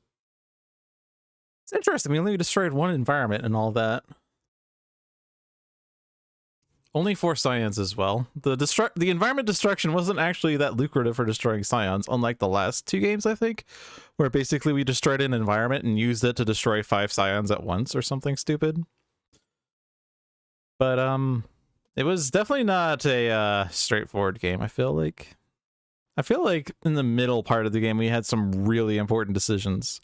Because remember that, like, well, Action Hero Stuntman got inkept. But while we ended up with Stuntman with the Oblivion Shard, it was largely because we had to sacrifice Prime Warden's Argent Adept to get it, and we had to very carefully set that up. And required also sacrificing Termination Bunker to get that. Because we needed to use a combination of like destroy we destroyed Sanction with that turn, which drew a card for Everyman, so Everyman could eventually deal 12 damage to Oblivion to get the Oblivion Shard, and Argid up was at 2 HP. I feel like that was a pivotal turn. And just doing the quote-unquote obvious thing, which is to move all the heroes to the battle zone where Oblivion is not, so that they don't take 20 irreducible damage, I feel like that was not correct. While we did have to incap 2 heroes to accomplish that goal, we did end up with the Oblivion Shard. And then even for the rest of stage 2, it wasn't necessarily trivial, because Stuntman replaced Prime Warden's Argent Adept, but we had like 3 on the countdown. We still had the Oblivion Shard to reclaim, and the turn you reclaim it is not the same turn that you can activate it, so we had to waste a round for that to happen. But I think that the combination of Arataki on the Sentinels with eventually the redirect to mainstay card, followed by Stealth Bot for some extra backup, is what gave us a lot of safety there. And we couldn't stop Oblivion from playing cards on stage 3, or page 3, but we at least made sure that he couldn't deal damage to Stuntman while he had the plus million damage. And as I said earlier, it's surprising that Extreme Prime Warden's Tempest survived, because he was down to single-digit HP at one point. But we managed to keep him alive. Even though we, you know, reshuffled his deck and drew a million cards and never found that Bloodstone ever again. But that's just how it goes sometimes. A 40-card deck is a big deck, as I've learned from playing deck builder games. Because in a 40-card deck, if you're trying to find 2 particular cards, there's a percentage chance that they're not in the top 20 cards of your deck, or even the top 30 cards of your deck. And so the more you draw cards and the more you don't find that card, you know, the less likely you are to find. Well, you are more likely to find it, but yeah. I mean, it happens that the worst cards you want are in the worst spots. And the classic time is when I was trying to get Hoist Chain with Mr. Fixer, and both Hoist Chains were the bottom 2 cards of his deck. And I think this was against like Spite, so we even had the discard 5 cards from the draw pile thing, and I think I even had like a Salvage Yard in his hand, so I was like, hey, if Spite discards a Hoist Chain, at least I get to play Salvage Yard and move it to my hand. 38 cards later. Most of the time, evacuating heroes from a doomed environment doesn't help, since Scions will throw them to the heroes, yeah. We got rather fortunate with the Scions not moving Oblivion terribly. I think it was round 3 that, or no, round 2, where I realized, oh no, Oblivion is destroying 7 Aeon Men or something stupid. But then Oblivion played the card that was going to deal damage to the Aeon Men and kill them anyway. So it was kind of funny that, like, even though I made that mistake and left Aeon Men alive for Oblivion to kill, he was going to kill them anyway, so I didn't suffer from that mistake. So I think that was a fun match to start January, or start 2023 off in January. I don't think that it was a straightforward victory. I think there were a lot of key decisions that had to be made. And I'm, as always, inclined to believe that there are multiple avenues to success. But I like the way that I took it. So there you go. But that will wrap up Dolphin's Dive for this week. It's rather unfortunate, actually. We did this with Earth Prime content, but the only Earth Prime hero we got was Variant Raven. And he lasted for like 2 rounds and didn't do that much. We didn't see an Earth Prime environment, although that's kind of because I didn't double check that there was an Earth Prime environment when I hit ready, and we didn't get randomed into an Earth Prime hero, so that's rather unfortunate, but it is what it is. But thanks for watching, everyone. I hope you enjoyed your stay. Oh, this looks different.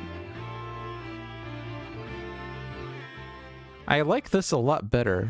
This is the beta build, so this is kind of demoing a future version of this, but this is so much better than the old version where it was so hard to find things.